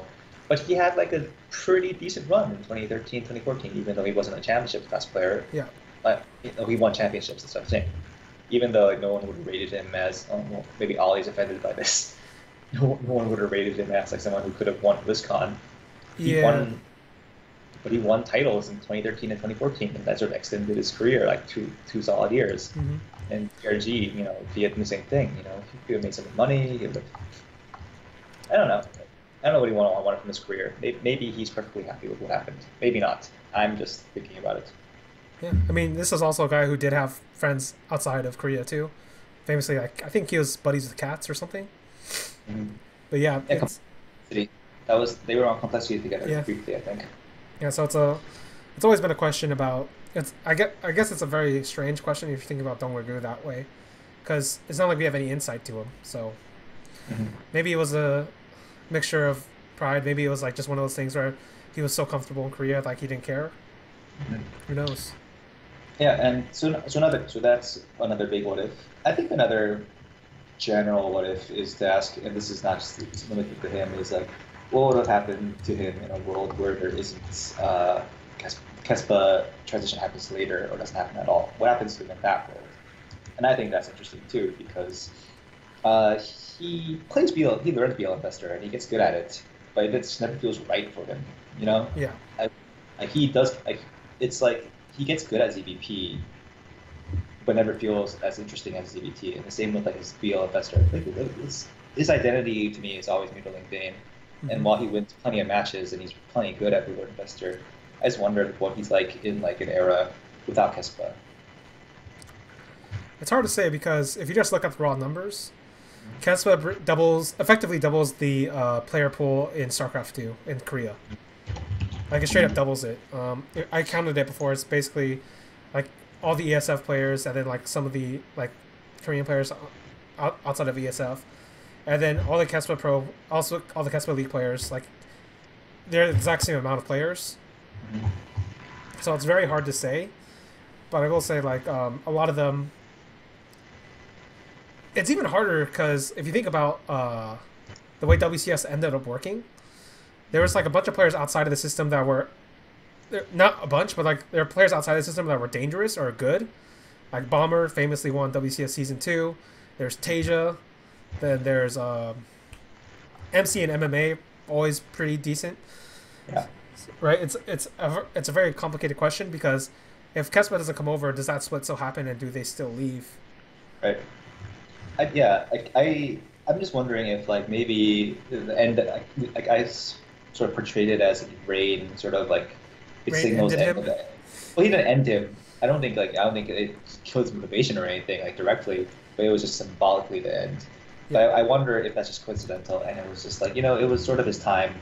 Like he had his peak, yeah, and what he wasn't even without Vespa in hardest form. He wasn't gonna be as motivated. He wasn't gonna try as hard because it's hard to stay super motivated for that long. yeah. And maybe he wasn't cut from that cloth. Maybe he wasn't cut from that. Like it's insane to think about StarCraft now because the only guys who survived are the guys who are super resilient marathon men like TY 10 years, stats 10 years, like guys who managed to like modulate. They've been through up and down. They haven't been consistently excellent that entire time, but they've managed to hold out for that long. Yeah, it's hard to say because like Not everyone's like that. People aren't like that. even Still. Top is kind of like that, even though he's terrible, been terrible for like the last 8 years, Mhm. or 7 years, I guess. It's hard to say with that if you're talking about like that because think about it this way. You said, and I agree that Dongu is his defining matchup is Mutiling Baneling against Bio, and yeah, he actually isn't the best at that.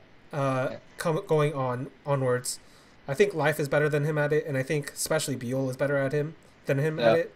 Yes. So he would have been phased out just by those two alone. Because if you have those two guys running around, then all the Terrans are going to be forced to try to play against them rather than Dongegu, and that'll Yeah. naturally phase him out anyway. Mhm. Yeah. So those are my big two what ifs about the RG. Like you have anything else? Uh, yeah, basically Dongegu is. Hmm, how do I exactly say this? He's a he's a player you really have to look at the context of where he was at and what he does within the context of the history he's been in and then the history of and then the actual patches and expansions he played in because that's going to explain a lot of different things about how he fell down, how he rose up, and he basically lived through like a very complicated time in StarCraft 2 history because there's a bunch of things that happen in the early parts of 2011 that none of the Korean players have ever experienced before. Even like the international thing, the constant changes in patches. That's not something you ever had to deal with in Brood War. And then there's the entire self motivation issue too because yeah, ESF had like team houses, but they weren't really super hardcore Kespa style like break people out. But at the same time, there's like it. If you have that kind of system, there are going to be players that like thrive in it even more so than in the Kespa system. Like I could think Life and Tasia, definitely the two biggest candidates for that. So it's if you're talking about Dongegu, he's one of the best players to look at. If we're talking about like the entire timeline of StarCraft 2, basically before Kespa, during Kespa, after Kespa, he's been through all of it in a sense, Mm. though much less relevant after Kespa. And his relevance kind of tapers off. And in a way, he's actually still connected to MMA, even though they don't play each other ever again after 2011, because their career paths are very similar, except MMA leaves Korea to play in WCS EU, and then he makes his comeback. Yeah. Yeah, I agree. I agree for the most part. He's like he's a player. He's just a good lens into what we consider the glory days of StarCraft 2, 2011, 2012. Like, he's like, what was it like to be a pro? Like, he's like, who was playing in StarCraft 2 back then? What was life like? What kind of opportunities do they have? What kind of like terms they play in? Like, his career sort of just like describes that era so well. Of like the Korean who's hard stuck in Code A, Code B, gets some chances to play overseas, and just overcomes various difficulties, wins a championship. I don't know. It's like I feel like it's such a storybook tale, and I feel sad that it's become sort of forgotten over time. And like I don't know if he could call him one of the all-time greats. I think about that harder. I would like to think so, to be personally, but who knows? certainly one of the all-time great Zergs, but I'm not sure if he'd make my top 15 anymore. Yeah, that list was made what? How many years ago? Quite a few. Before Legacy of the Void, before Life got banned. Yeah, yeah. You can't. I mean, like, yeah, as long as people keep playing, your accomplishments are gonna get overtaken over time. I don't So actually that think that's the case. okay. Well, depends on who you are, I guess. No, because like But because of the longevity argument is very iffy. anyway, I just want to say for DRG, I hope people, want to go back and watch some of his games. Sort of like whether you've never heard of him or whether you're just like a nostalgia fiend going back and seeing what he's played. The ones I recommend are his GSTL Game 7 against MMA, his Blizzard Cup final against MMA. If you can, I don't know if the VODs are still up. Game 7 is up. That's really all you need. Yeah, I the MKP MLG stuff. The MLG stuff, I don't know. I actually have Those no are clue where that is. I think on there YouTube might have been anymore. like an off-language stream for that. Well, yeah, you can find Blizzard Cup and you can find GSL. Those are definitely up. You can definitely find that Innovation Series we played against him in Codes, Yeah, the one from 2013 where he said he's sort of coming back. Yeah, I mean, I just go back and if it's a DRG ZVT from 2011, 2012, if you watch it, you're watching it now. I think you'll still be entertained. yeah, definitely entertaining player. Definitely one of the definitely an interesting player and somebody that should be remembered in my opinion. I hope he comes back someday. I don't know what he's doing nowadays. Maybe this is a good time. I'll try after this. I'll follow up, try to find out what he's doing. And Okay. I feel, maybe if he's not a competitor anymore, I just like him to be around. If he wants to, I would be completely happy if he Do a wants random to. stream like MVP on JYP's stream. Or just still be in esports. Be a coach on an Overwatch team or something like that. Well, even if it's not StarCraft too, I'd just be happy to see him around again in some capacity. Sure. All right. That should end it for this one. See you guys later. All right, thanks. Mhm.